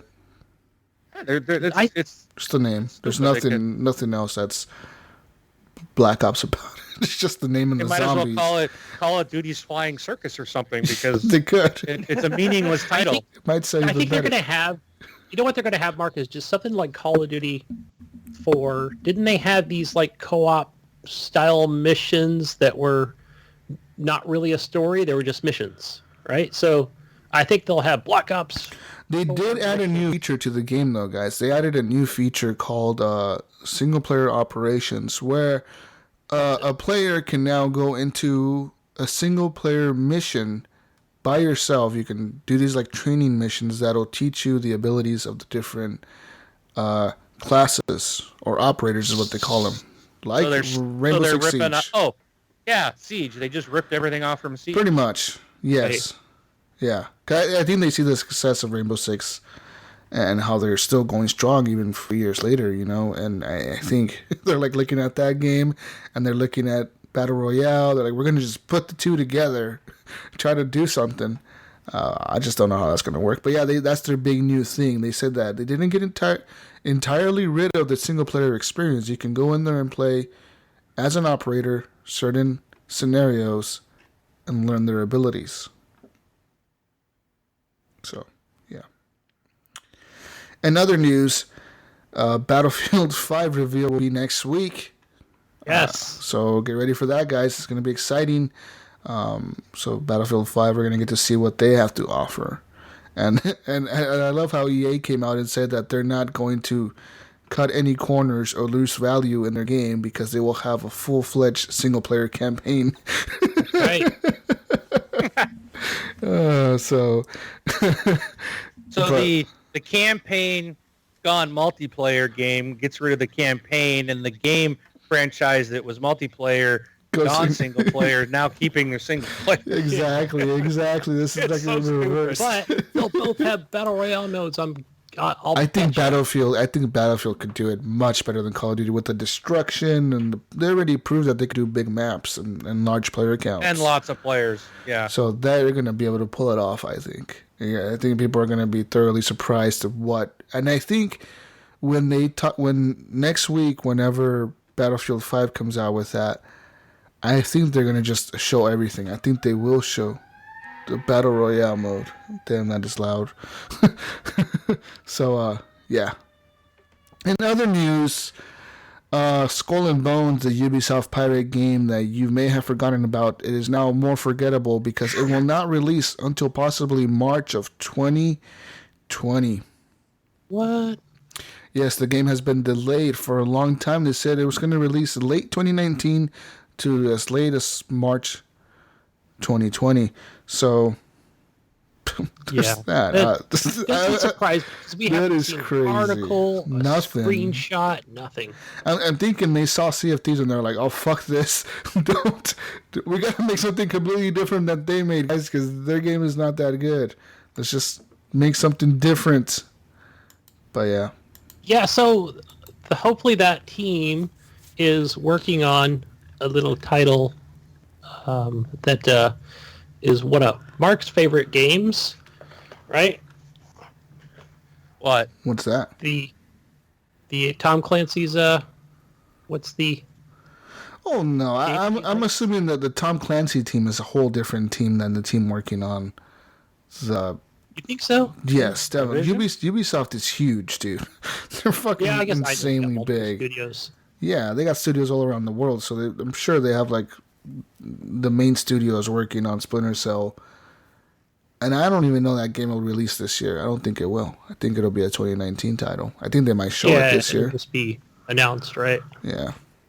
Because they still got to build up the hype for it, right? They can't just come out at E3 and say, "Oh, Splinter Cell, here's a trailer, and it's out in like 6 months. Goodbye, guys." Hey, no, they could have been working on it this whole time.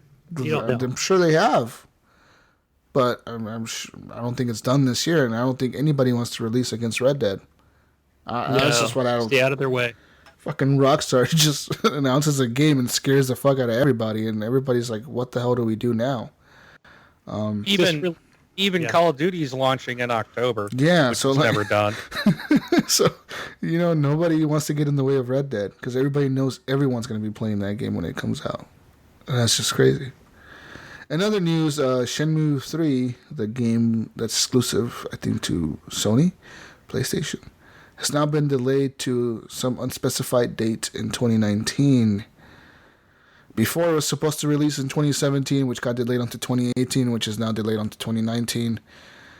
And I don't think Sony will be talking about this at their E3 conference because they already said what they're going to talk about at their E3 conference. So there's that. In other news, Cliff Bleszinski closed down his studio. Boss Key Games is no more. He posted on his Twitter account that as of today, Boss Key Productions is effectively no more. So he said, the other day, on May 14th, he just closed the doors for Boss Key. I feel bad because reading some of the replies on the Twitters, it seems like some of his employees had no idea that was going to happen. So they just closed the doors. That's it. We're done. But we talked about him a couple months ago, or even a month ago, even a few weeks ago, where we talked about his game Radical Heights that had just came out. We were talking about how he kept chasing these games that are not unique. He kept chasing the fad, and yes, he chased the fad with the game before that, Lawbreakers, which didn't do very well at all. The player count was so low that it wasn't even on the charts at some points. 7 people playing at any given time. So like, what the fuck do you do in that situation? So he tried to. He even admitted on the post, we tried to scramble and create our own take on Battle Royale. We took 5 months of hard work, and they released what they released, but it was too little too late, dude. It just didn't work out for them. They said that Radical Heights will continue to be online for the future until some point. Whenever it shuts down, it'll shut down. It's crazy. Yeah, and also, I believe he also said on Twitter and that that game was like a last-ditch effort for this studio. The Something Heights game, and which I haven't even played yet. But I don't know. I think he knew before that because this game just came out not too long ago. I just think he didn't get the excitement that he thought he was going to from that game. It didn't do what he was hoping. Yeah, no hype. And it's weird. It's weird to see that because, you think of Cliffy and you think of Gears of War and how inventive Gears of War was. So you think that he would come up with something new, creative and new instead of just trying to chase all these fads that are going on right now. Stop trying to, and it makes me think that maybe Epic was the creative behind everything, whereas Cliffy was just... Yeah. That's what I think. Even when Brink was on a few weeks ago, he mentioned that there's a point there where we see Epic doing all these things and they're being creative with the way they're handling Fortnite, and we see Cliffy B. Like you guys are saying, I think Cliffy B got a lot of credit for that he didn't deserve. Yeah.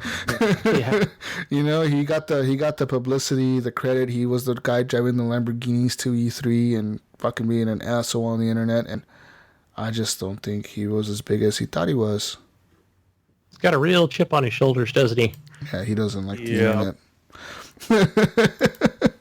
But let's move on here, guys, to more news. The Vita will stop being made Vita cartridges are going to be stop being manufactured by Sony. So pretty much the Vita is officially kind of dead now. Yeah. Wait a minute. Time, though. How are you going to share your Vita games? No. What the heck? Whoa. Don't know. Yeah, I saw at GameStop today. You can buy Vita games half off. They're already on sale. Yeah. So that's the Vita's been dead a while, guys. It's just, this is a nail in the coffin for them. Okay, we'll see here. Nintendo Switch news. So apparently Nintendo is going to move towards microtransactions. This is kind of what this article is saying. That they just, they're going to add they're already adding microtransactions to games like Bayonetta. The characters in the new Smash Brothers, I think. Fuck, can't read this article, it's too long. Yeah, the new Smash Brothers game for the Nintendo Switch will feature downloadable characters that are going to cost money. Dun dun dun. For $5.99 each, you can buy Bayonetta, Cloud, and Ryu. But yeah, what the fuck? Yeah. Anyways, more DLC bullshit news for Nintendo. I'm not going to read this article. It's kind of lame. In other news, the Xbox may not have the best exclusives, but they have some of the best features, guys. Let's talk about some of the features this console has. So they have the best online network. Let's be honest, they do. Yeah. They've invested heavily in cloud-based software, such as the cloud-based gaming that they're going to use for, hopefully, Crackdown 3. And not to mention, their cloud saves, cloud storage is all there. And Mixer, their super lag-free streaming, it's pretty incredible if you think about it. FTL. Yeah, man, that thing is crazy. Not to mention, Microsoft is the big player nowadays in backwards compatibility. When we think backwards compatibility in consoles, we usually think Nintendo, but Nintendo's kind of the people that'll sell you it. And Microsoft is just like doing it because why not? We're just gonna do it. We talked about that last week. Yeah. How pissed off I was. Yeah, Nintendo sells it to you. Microsoft kind of just gives it to you, and you have the option to buy the games if you don't already own them. But if you already bought them before in your account, they're just there. It's just there. Download it, dude. And not to mention, Microsoft's backwards compatibility is pretty cheap, because even if you don't own the games, every game that they've released on that has been $10. Yeah. Every single one. There's not one that's been more than $10 that I've noticed. I don't know about you guys. If you noticed anything that's more than $10, I think everything is just $10, huh? So. And usually, like when they announce like a bunch of them, you notice that those games are also in the deals with gold for that week for like even cheaper than $10. Yeah. Yes. Sometimes, Yeah. So. And People shit on Microsoft all the time, but there's a lot of good that's in there too. You just need to fucking take off your Sony glasses and have a look at it. Yeah. I mean, PlayStation has tried to bring backwards compatibility to their console, but they keep forcing people to pay into the PS Now, which is not that good because it's only streaming the game to your console, and that's depending on your internet connection, it could be very 3 times as more. Like, what is it? $30 a month or something? 20-something ridiculous? bucks a month. Yeah. And Nintendo, of course, will make you pay into their online infrastructure to use their virtual console. And that's their new online service releasing in September, so they're going to make you pay for that as well. Microsoft, on the other hand, it's just like, look, it's $20 a year. Yeah, that's pretty cheap. Nintendo. Yeah, it's pretty cheap. Yeah, but you're getting NES games, Wing. Like, it's not like you're getting... Oh, I know. I'm not saying anything about it, but I'm going to buy into it because I got an email from them the other day, and they listed, there's like Super Mario and Dr. Mario, and there's a bunch. And I'm like, Wingman's the Kool-Aid for these are going to be Nintendo. great for the Switch. These are going to be fun games. I agree with you, Wing. They are going to be good games for the Switch, but Like, why are you doing this?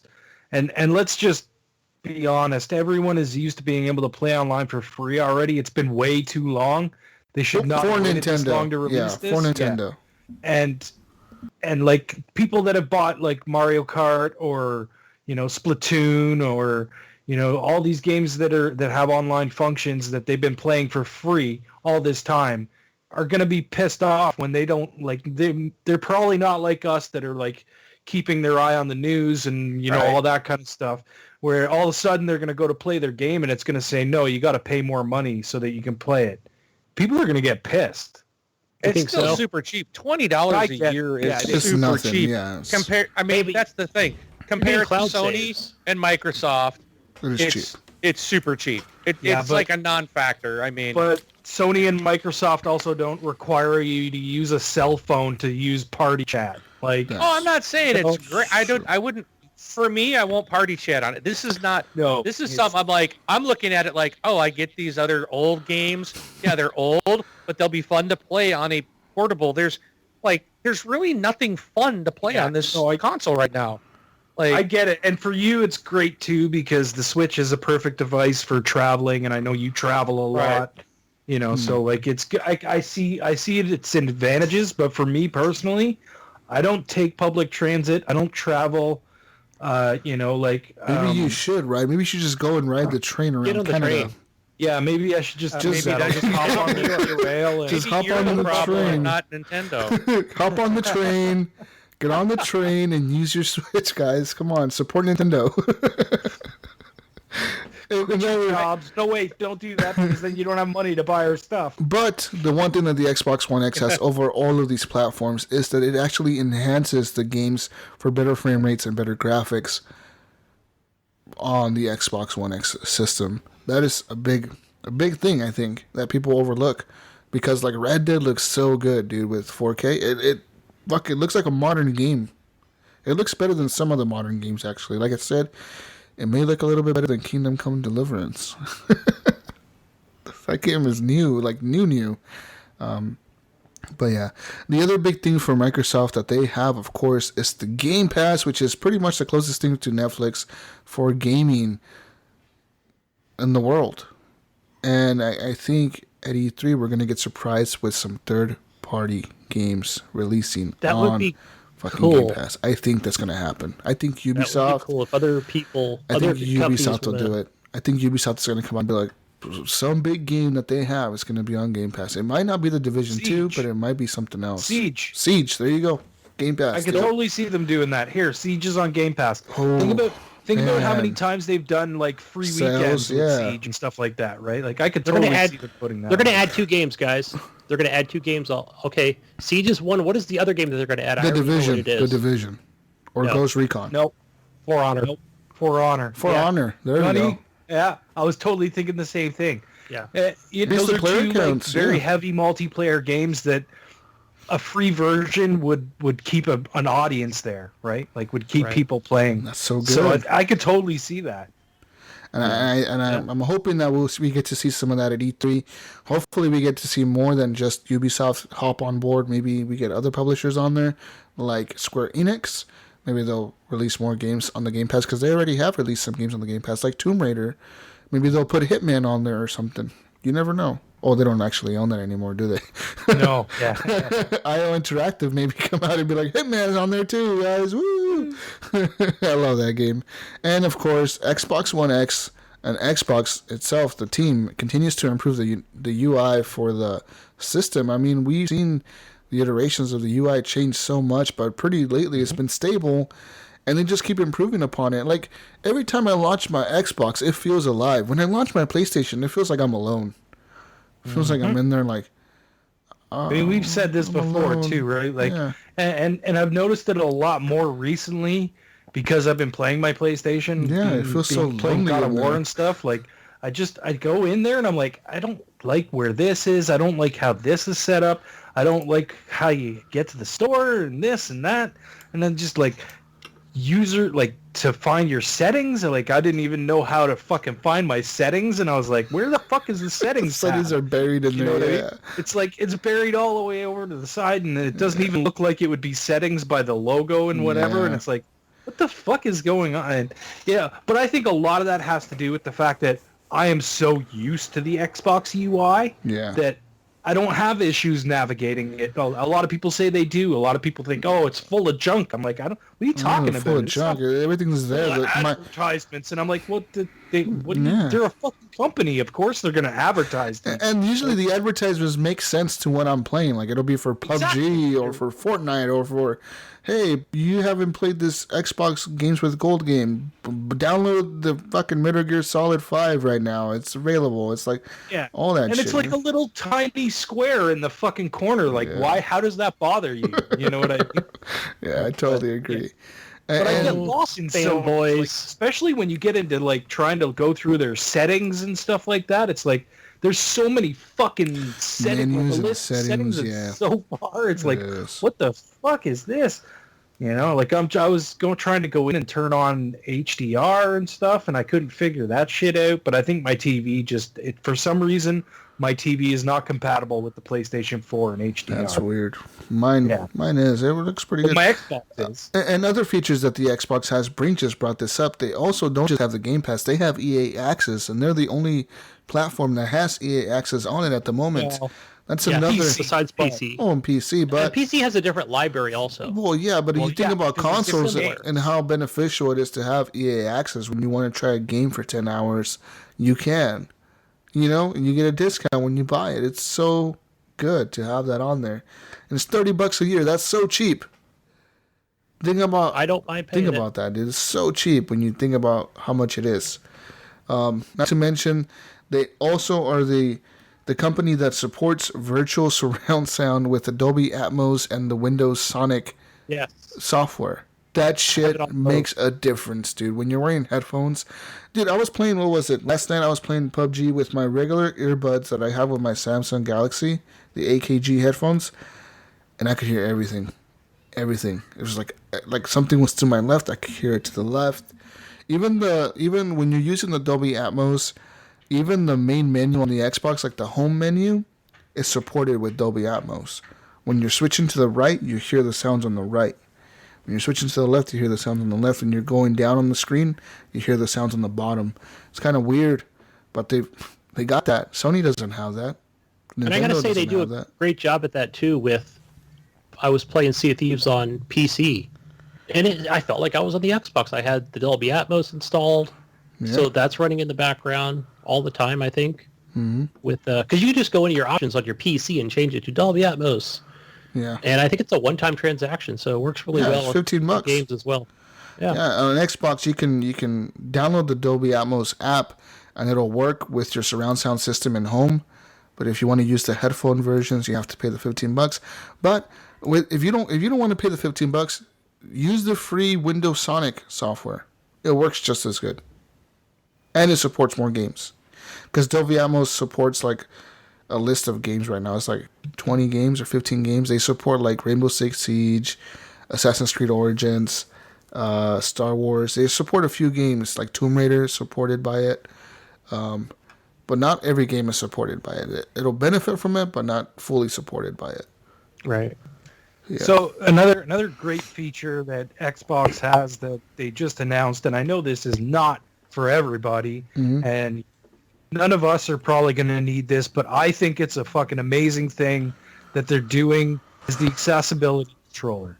This thing is going to help a lot of people that can't normally play games have the ability to play a game, and I think that's great. Yeah. Like, that's an awesome thing for Microsoft to do, because it's not even like, hey, we're going to make a shitload of money off this thing.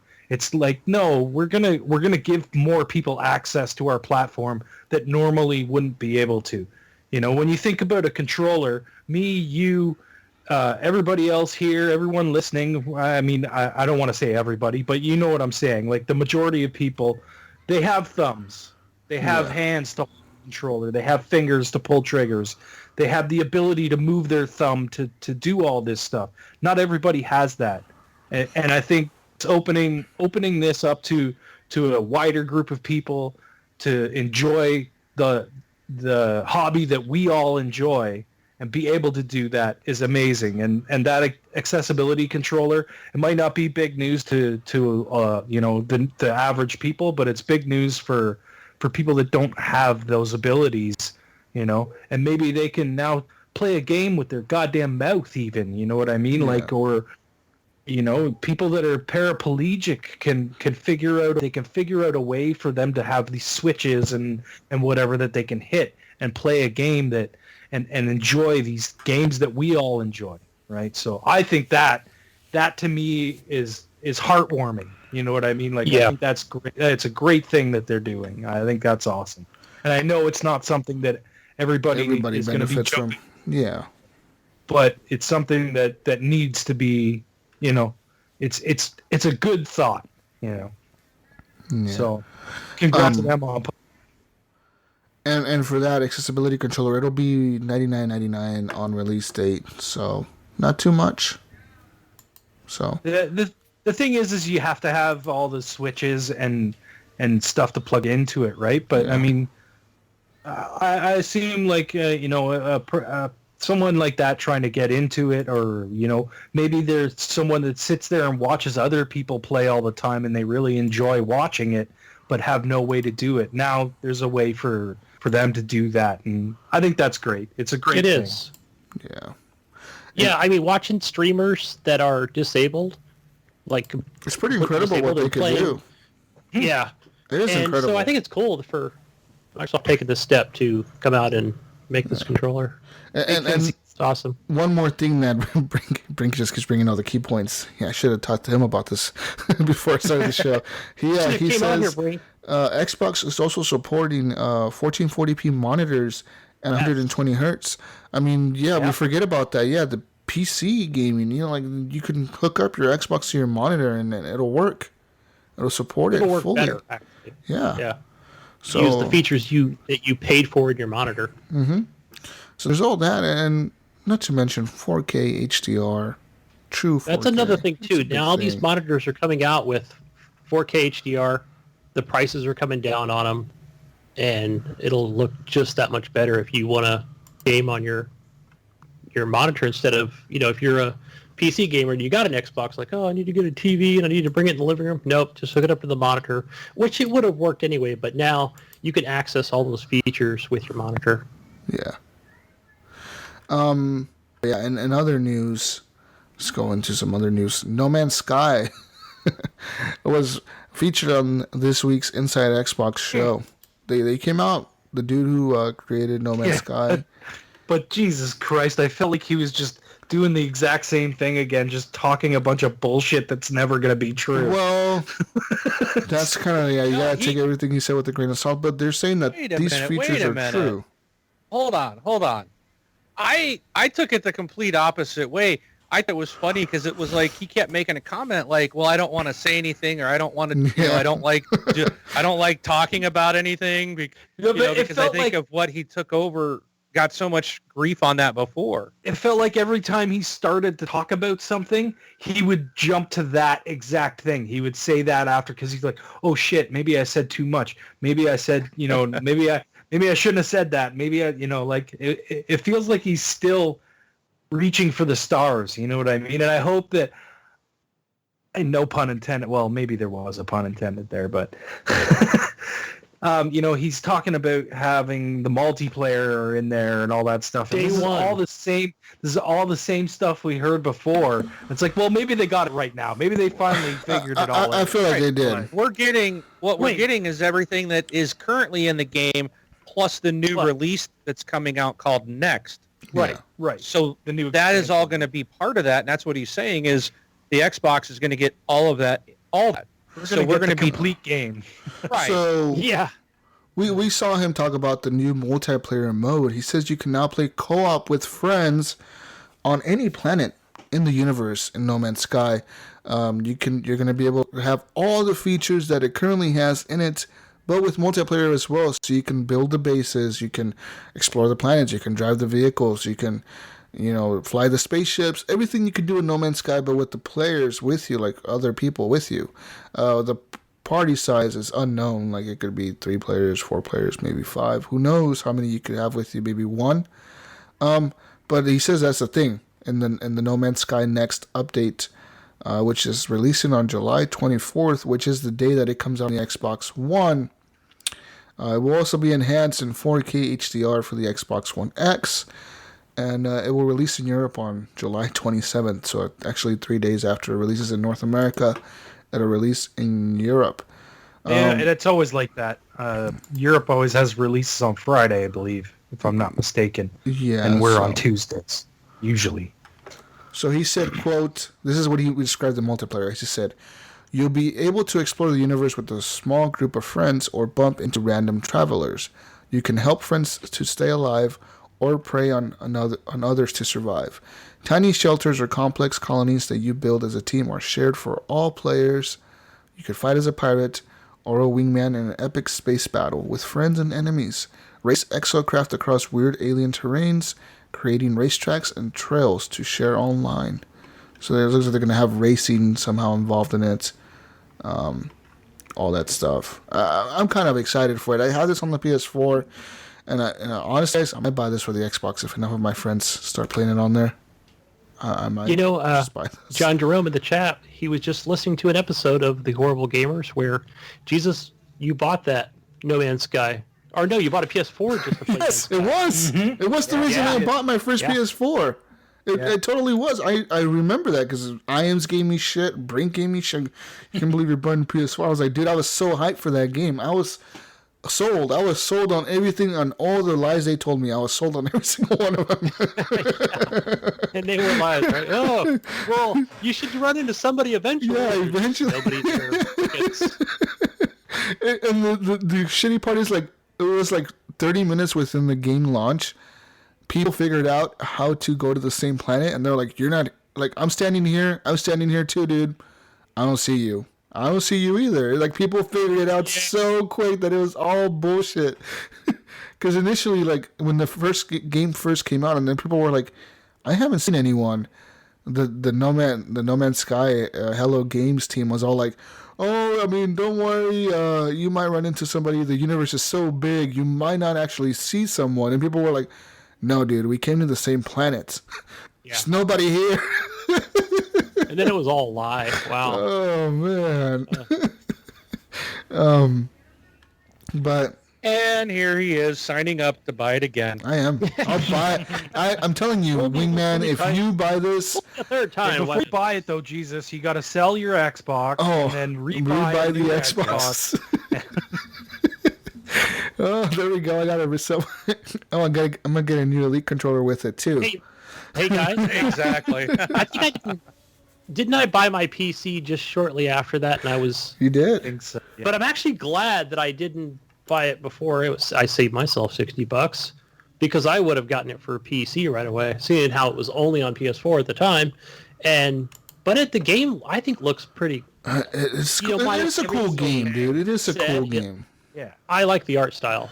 It's totally like Elite Dangerous. I mean, people compare Elite Dangerous to No Man's Sky and say that it's like the more adult version of No Man's Sky because it's more simulation heavy. Like you literally have to control everything on the ship. And No Man's Sky is more like a arcadey flying. You just press A to take off or whatever, or X to take off, and you're right trigger to fucking fly forward or boost or whatever. Like, it's pretty arcadey, but it's so awesome the first time you play that game and you see a planet, and you're like, I'm going to go to that planet. And you go to that planet, and you're like, I'm going to land on this planet. And you land on it. It just works. That's incredible to me, dude. I'm like, and every time you're on planet, you look up at the sky, and it's nighttime or daytime or whatever time of the day it is, and you can see the moons and the stars and the planets around you. And you're like, if I wanted to right now, I could take off from here and go there. And you can totally do that in that game. That is incredible. You got to say it. That's fucking incredible. The Steam community has embraced this game, even to this day. Yeah. There's a big community behind them, even on the PlayStation. There's people that play this every fucking day. And like I said, I got back into it a few months ago, but it was too hard for me. It was, hard. What else is that? In other news, there's a new game coming out for the Xbox and the PlayStation 4 called Sub-Area. It will run at pretty much this is a game coming out, but it's not fully optimized, according to some people. It is going to be an action puzzler with a few roguelite elements. The basic premise is manipulating the environment and using it against your opponents, which is already available for the PC. Sub-Area will be coming to the Xbox One and PS4 as well. But it's been confirmed by the communications officer of the company, Ilogica, that the PS4 and the Xbox One versions are going to both run at 720p resolution and between 30 frames and 60 frames a second. The upgraded consoles are a different story. For example, on the PS4 Pro, you're going to be able to play the game at 1080p, and on the Xbox One X, the resolution is going to be 720p. Both versions will run at 30 frames to 60 frames a second on the upgraded consoles as well. What do you guys think about this? A game coming out on the world's most powerful console just runs at 720p. Oh, God. Wow. I don't know what the fuck they're thinking. What are they thinking? What are they thinking, Gunny? I don't know. It's bad. Bad optimization. Yeah, I think so. But yeah, and pretty much State of Decay 2 is out. Came out yesterday for the people that paid the Ultimate Edition. Have you guys played it? Any of you guys bought that? No, I'm waiting for my Game Pass Tuesday to come along. Yep. Yeah, I know some. I've seen some few people on my friends list that have bought it. Dude, I was gonna buy it because I wanted to play it this weekend. But then I was like, no, dude, you have Game Pass. What are you doing wasting $50 on a game? Yeah, just wait, Jesus. Patience. My patience is very thin, though. I'm a very impatient person. I like to have things now. And yeah, I know. I work Tuesday through Friday, and I'm off Mondays, and I'll just be like, I'll just be staring at that buy button all day Monday. I should get it now so I can play it now. But I went through the same thing, guys. Really? Honestly, like some Mojo was playing it, and I was like, yeah. Oh, I'm like, I want to play it. And I'm like, no, Gunny's got Game Pass. I can just download it on Tuesday. And I'm like, but it's a long weekend up here. Yeah. I'm like, I got all fucking weekend. I could just buy it. And then I'm like, no, you don't have the money. Stop doing that. Save it for another game, right? That you want to buy. Yeah. Yeah. Anyways, another news. E3 news, guys. We have some more E3 news for you. Well, let's talk about E3 real quick. Let's talk about Microsoft's E3. What are we expecting from it? What are you expecting from it? Let's talk about this. What? Did you read my messages to you? I do not read your messages at all. I know we talked about... Should read the messages. Yeah, read the messages, but I know we talked about doing E3 predictions, but I don't know if we just want to hold off on that another week. Another week? I guess we'll hold off another week since Ryan has to leave in 30 minutes. Fucking Ryan. Just leave. Sorry, guys. Just leave. We don't need you anymore. Okay. Oh, okay. All right. See you later, guys. I'm out of here. I guess we'll go into the questions. Community questions. People in the chat on Facebook, you're watching live. Leave us questions if you have any questions for us to answer. We'll answer them. Get to the questions. You can always leave questions on the Facebook group, Horrible Gamers Podcast Community. We always post on there. As well as our Discord channel. We have a Discord server, I guess is what you call it. You can leave questions on there as well for us to answer during the week of the show. Go ahead. Got any questions? Question time. We got a question from our friend Brian Tell Jr. Wants to know what restaurant that closed or claimed bankruptcy do you wish was open again? And I think he's asked this question before, but mine is always Johnny Garlic's, Guy Fieri, which he sold. But there's still one or two around here. But I wish it was in my town. I'm trying to think. What? I don't know any restaurant that's... They're the best chicken pasta ever. Oh, he did ask this before, because I think my answer before was the Lion and the Dragon that used to be in my hometown, Pickering. Sounds like a Chinese restaurant. No, it was like they had all you could eat wings and ribs for like $15. You could just sit there eating wings all night. Oh, It was so good, but they closed down. And their wings were really good. They were big, big, giant fucking wings. Oh, so good. Okay. I don't know. I don't have anything. Do you have anything, Wingman? I would say I would go with Chi-Chi's. Yeah, I remember them. Yep. That was a really good restaurant chain. Okay. Yeah. Brian, again, with another question. What actor do you see in a movie and automatically think, well, I'm not going to see that movie? Is there Will any actor? Smith. Will Smith. Really? Really? Yep. Huh. You don't want to see a movie with Will Smith in it? Have you, What movie did you see him in that you didn't like or Yeah, hated? that you just hated him.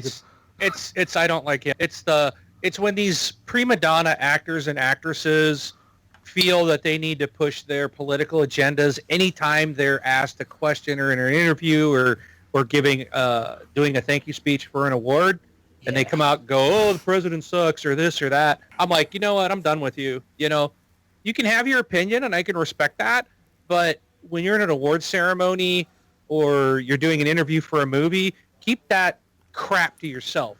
When you've got to try to push that, then I have no interest in even following you or watching any of your movies. I'm not going to support you in any way. And there's a lot of actors that fall into that category that I just don't watch. But he's one that popped in my mind when I saw the question. Well, with that being said, I don't think Trump is a good president. Screw you. Start giving my political opinions on you this back show. over the wall, man. Start giving my political I'll toss you opinions right over the now. Just kidding. I don't want to start a whole brigade on Trump. I think you guys know how I feel about we him. know, Ryan, you Canadian. Even though Canada has been on the news lately for some weird shit. You seen that racist lady at the restaurant? Yes, I did see Going that. off She does about- not speak for Canadians. I'm That Canadian. This is not my country. that lady. I thought it was the If I guy was in in New York. that restaurant, man, I would have told her to get the fuck out of my country. This is my country. This is Canada. This is my country. I was laughing. I was like, she sounds like an American right now. She did. That's exactly Oh what my I God, was the way thinking you the whole talk about time I was watching it. It's like, you're not Canadian. You're fucking American. And then the other lady who took a shit at the Tim Hortons. Have you seen that one? Yeah, I was Yes. laughing so hard at that article. It was funny. That was hilarious. I didn't realize that was in Canada. That was Tim Hortons. Yeah, it was a Tim Hortons. Yeah, she's talking to him. She wanted to use She wanted to use the Up and restroom. throw their shit at them. Yeah, she took a shit right there in She front of the front straight spotted counter. right there and just. Oh my man. gosh. That was like some primal That was- shit right there. Like she went into her primal mode. Like, you know what I'm gonna do? I'm gonna poop right here. I'm gonna throw this at you. And she did. That is some crazy. Canada's going crazy this week. I don't know what's going on up there. Well, I mean, America can't speak for But anything better. as a- Going on. As an actor, I don't see any actor and think I'm not gonna see that movie. I watch any movie as long as the topic is interesting to me. If it's not interesting, like I don't want to watch that. Like I usually don't care who's in a movie. Yeah, like, just it's long not, as it's that's good, not what it's I go good. to a movie or a TV show or whatever for. There's not really anyone that I would say, like, yeah, I won't watch that Like- because that person's in there. Like that movie that everybody tells me to watch, I, Tonya, because it's, from Portland, I live in Oregon, right close to Portland, and it's like, oh, you should watch, you need to watch this, I'm like, I have no interest in watching a fucking figure skater movie bullshit. I don't want to watch this. I have no interest in that. Just don't. No, and I can't think of any actor or actress or any one that I wouldn't watch. Yeah, I can't think of any. I mean, there's some that are out there. I'm like, man, they're just not good actors or actresses, but or they're just But, yeah, but even still, if someone said, hey, it's a good movie, but it has this actor in it, you would probably still watch the movie, right? Like, Yeah. Right. yeah. Anyways, what's the next Anyway, question? so Brian again. Hey, Ryan, playing in the Halo 5 competitions at the Cineplex theaters. If so, would you mind, or if so, would he mind if I showed up shirtless with an HGP logo painted on my chest to cheer him up? Pretty awesome. I'm going to add something on here, Brian. Okay, you got the logo, the HGP logo. Are you going to be in a Speedo? Just regular clothes? I mean, I don't Shirtless, think you'd bro. get into the theater with a Shirtless, but- Speedo at least. Why would you go there, Gunny? Shirtless means no top. Why do you gotta add him in with a Speedo. What's wrong with you? Yeah, dude, what the hell? Well, he's going shirtless. He might as well go pantless. We don't need to go there. I think he's going to try and get into the theater, Gunny. He's got to get into a public place, so I don't think he's going to show up in a Speedo. I'm thinking like, about... I don't know if you've seen Brian Tulp before, but I have had the pleasure of meeting this man, and he is not a small man. He's a fairly large man. He's the wingman of Canada.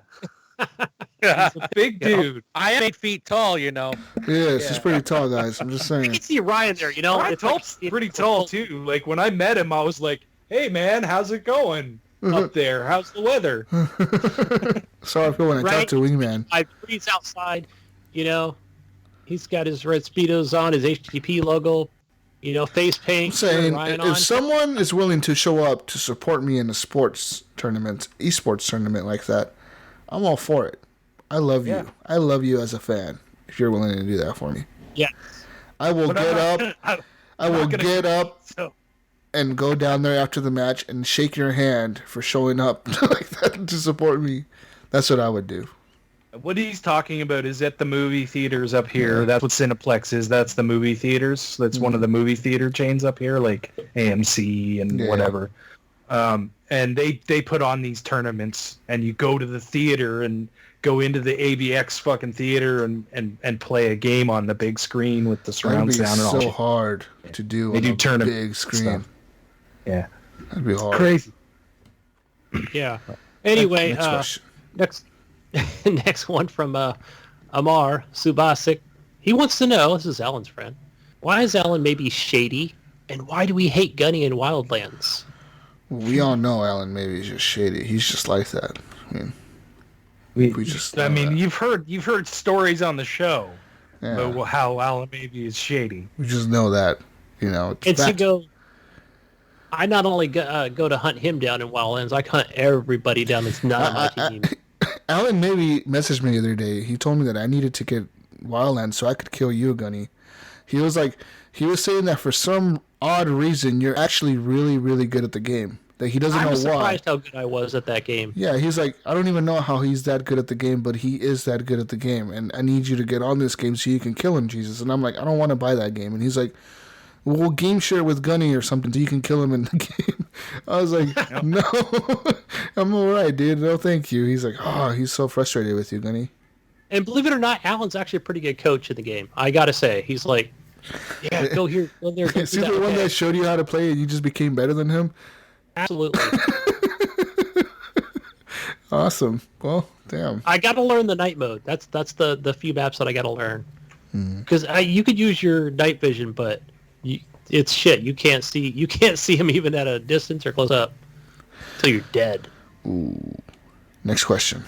Next one, John Jerome. Do you think Sony would be more open to crossplay if Xbox had a larger install base? Does the Xbox had the larger install base?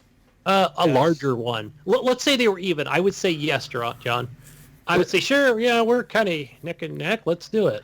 If Xbox was they'd still be assholes about it. If Xbox was the leader, of course they would be open to it because it would be the losing platform or whatever. I guess. Well, right now it's like I'm just throwing a number out there. It's 80 and 30, right? 80% and 30%. But I think if they not 80 million. Somehow we're like. I like how people throw these numbers for Sony out there, like 80 million consoles sold.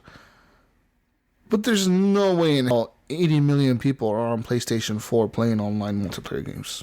There's no way. No, there's a lot of single players out there. Yes. But... I don't play multiplayer games. I have PS Plus, but it's because of the free games. I don't play the multiplayer games on there. Maybe I'll play H1Z1 next week, but that's it. Like, I'm not going to play Call of Duty on my PlayStation. Just won't.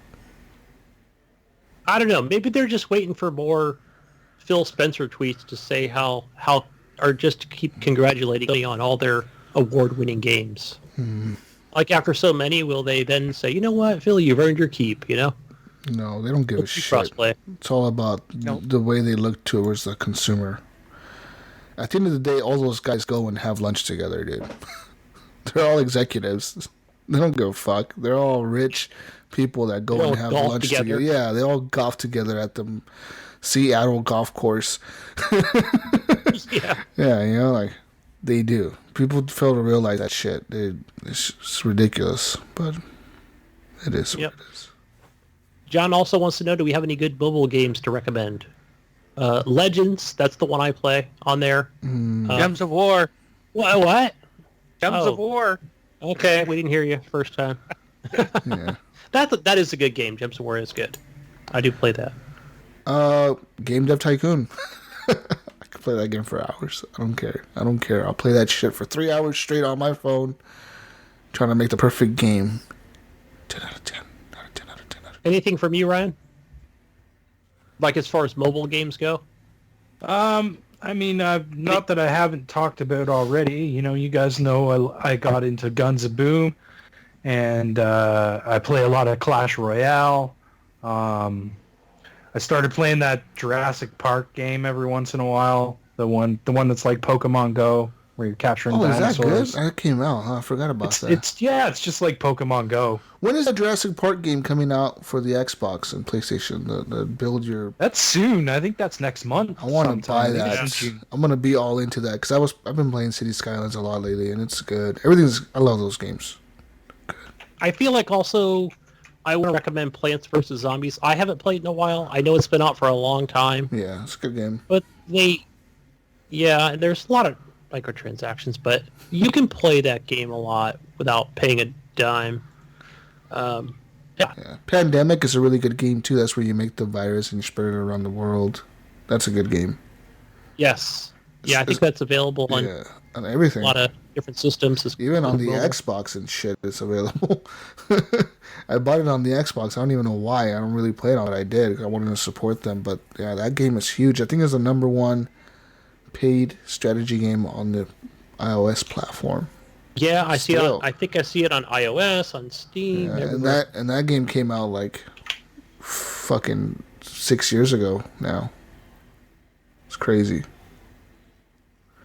Anyway, our last one is from Stay O'Connor.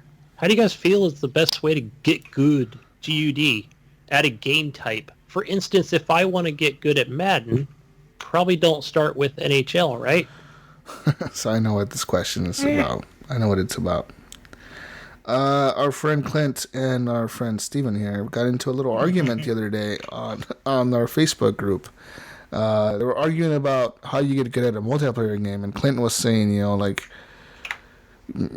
he was saying that he was not buying Call of Duty because the reason he played Call of Duties or he bought them was because he would play the single player campaign first to get decent at the multiplayer, kind of learn the characters and stuff, right? And Steven took a jab at him and said the reason you're not good at multiplayer games is because you suck, not because you need to learn how to play them. You just suck. Like, you're not good. Stop playing these games. And it was a big argument between them. And yeah, they got into a big heated debate between each other. But he look at Steve. He would ask this question in the show. The reason he asked it is because he's trying to get us to answer his point of view. His point of view is you get good at a multiplayer because you play that multiplayer, not because you play the single player campaign of that game. You get good at it because you play the actual multiplayer. It's like you get good at PUBG because you play PUBG, not because you play Fortnite. You know what I mean? That's what he's trying to say. And I kind of agree with him.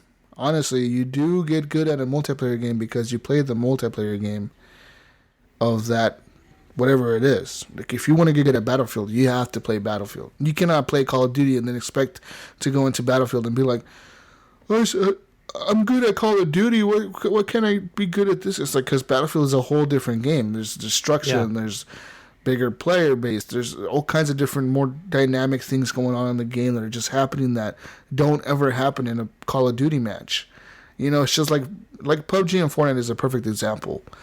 In Fortnite, things happen that would never happen in PUBG. Like in PUBG, you're never going to run across somebody in the field, shoot at them, and all of a sudden have them build a tower towards the sky and be sniping you from the top of the tower. That's just not going to happen ever, And it's just stuff like that. It makes sense, Steven. I kind of agree with you. Yeah, I think, not only the obvious, which is play the game a lot, play it often, but I also recommend going to, and this is not something that I haven't done in a long time, is go to YouTube. Look for somebody who knows that game, the ins and outs, and plays it a lot, for the best strategy. Tips and tricks. Exactly. Yes. From a pro. Ooh. Yeah. I'm a pro. Go to the pro, bro. I'm an esports pro, bro. There you go. They have those, right? You can go on.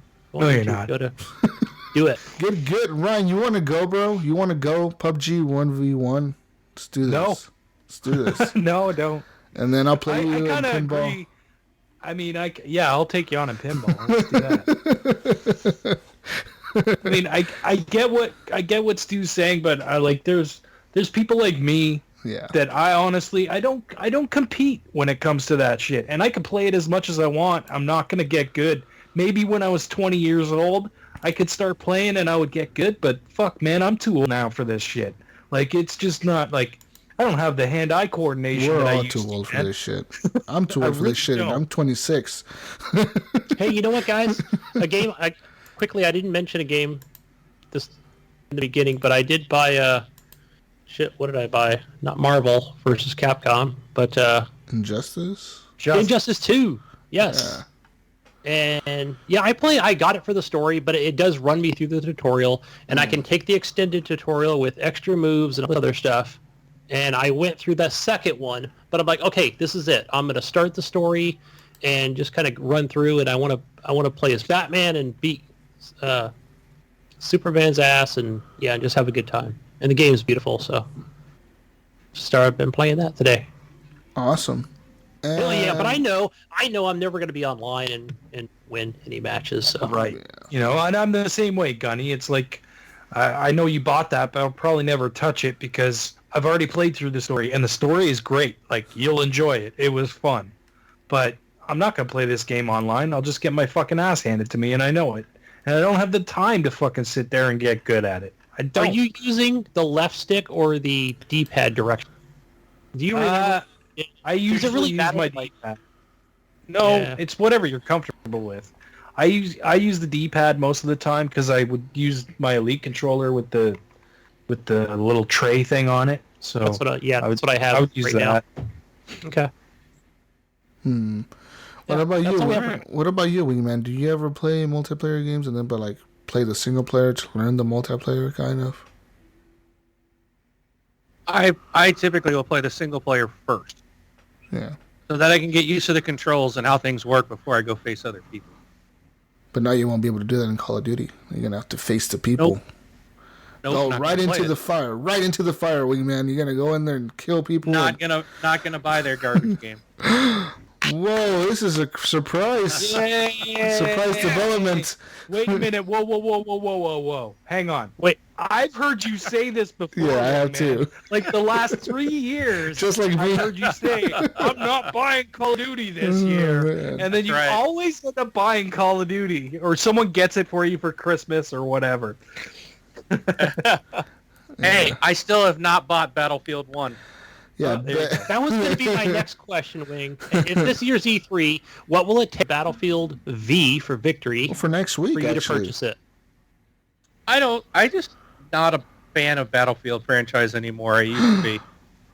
Honestly, I have more interest in seeing what Call of Duty is going to be like than I do Battlefield. I have no interest in Battlefield at all. I just don't.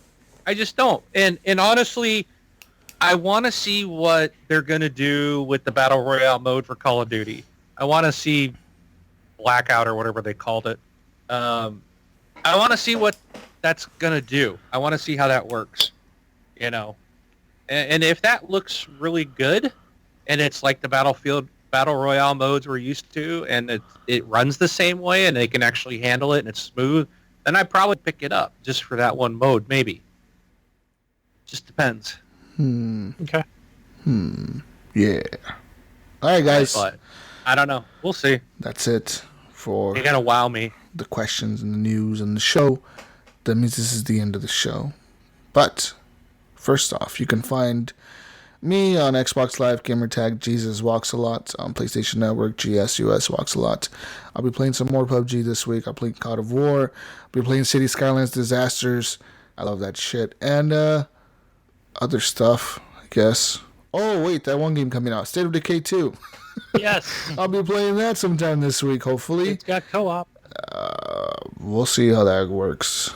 I'm looking forward to it, actually, because I really enjoyed the first one. And, yeah, I guess we'll come back next week with our E3 predictions. They're supposed to be this week. Ryan, looking at you. Anyways. We blame Ryan. Sorry, I have things to do. Sorry. I'm sorry. I'm sorry. I gotta go find a new apartment. Oh, sorry. You live in a cardboard box. It's okay, Ryan. We won't judge you. Yeah. I'll get my gigabit fucking internet connection to my cardboard box. If the cardboard box is next to like a server center, you may be able to do that. Just fucking climb up the pole and fucking attach the internet. Steal the internet from the fucking server. Shit. Anyways, that's where you can find me, guys. Put duct tape on it. Where can they find you? Oh, find me on Xbox Live, on Steam, Twitter, under Gunny Chief. Good chief. Wing, what about you? You can find me on Xbox Live, Wingman709, and you can also follow me or find me over at this Xbox Live podcast Sunday evening. And tune in tomorrow. We're gonna have a very special guest on our show. Very special. I'm usually live. I I should don't be know. home. I might be home. Somebody you guys are very familiar with. That's all I can say. Could it be Braun? He might be in the chat room right now. You guys can find me on Xbox Live, Steam, and PSN under Gib8777. And what does Gidget say, Jesus? Peace out, Brussels sprouts. We'll see you on the next edition of the Horrible Gamers podcast next week. The microtransaction Patreon edition of the show. We love you. Bye. Clean your controllers and go to bed. Yeah.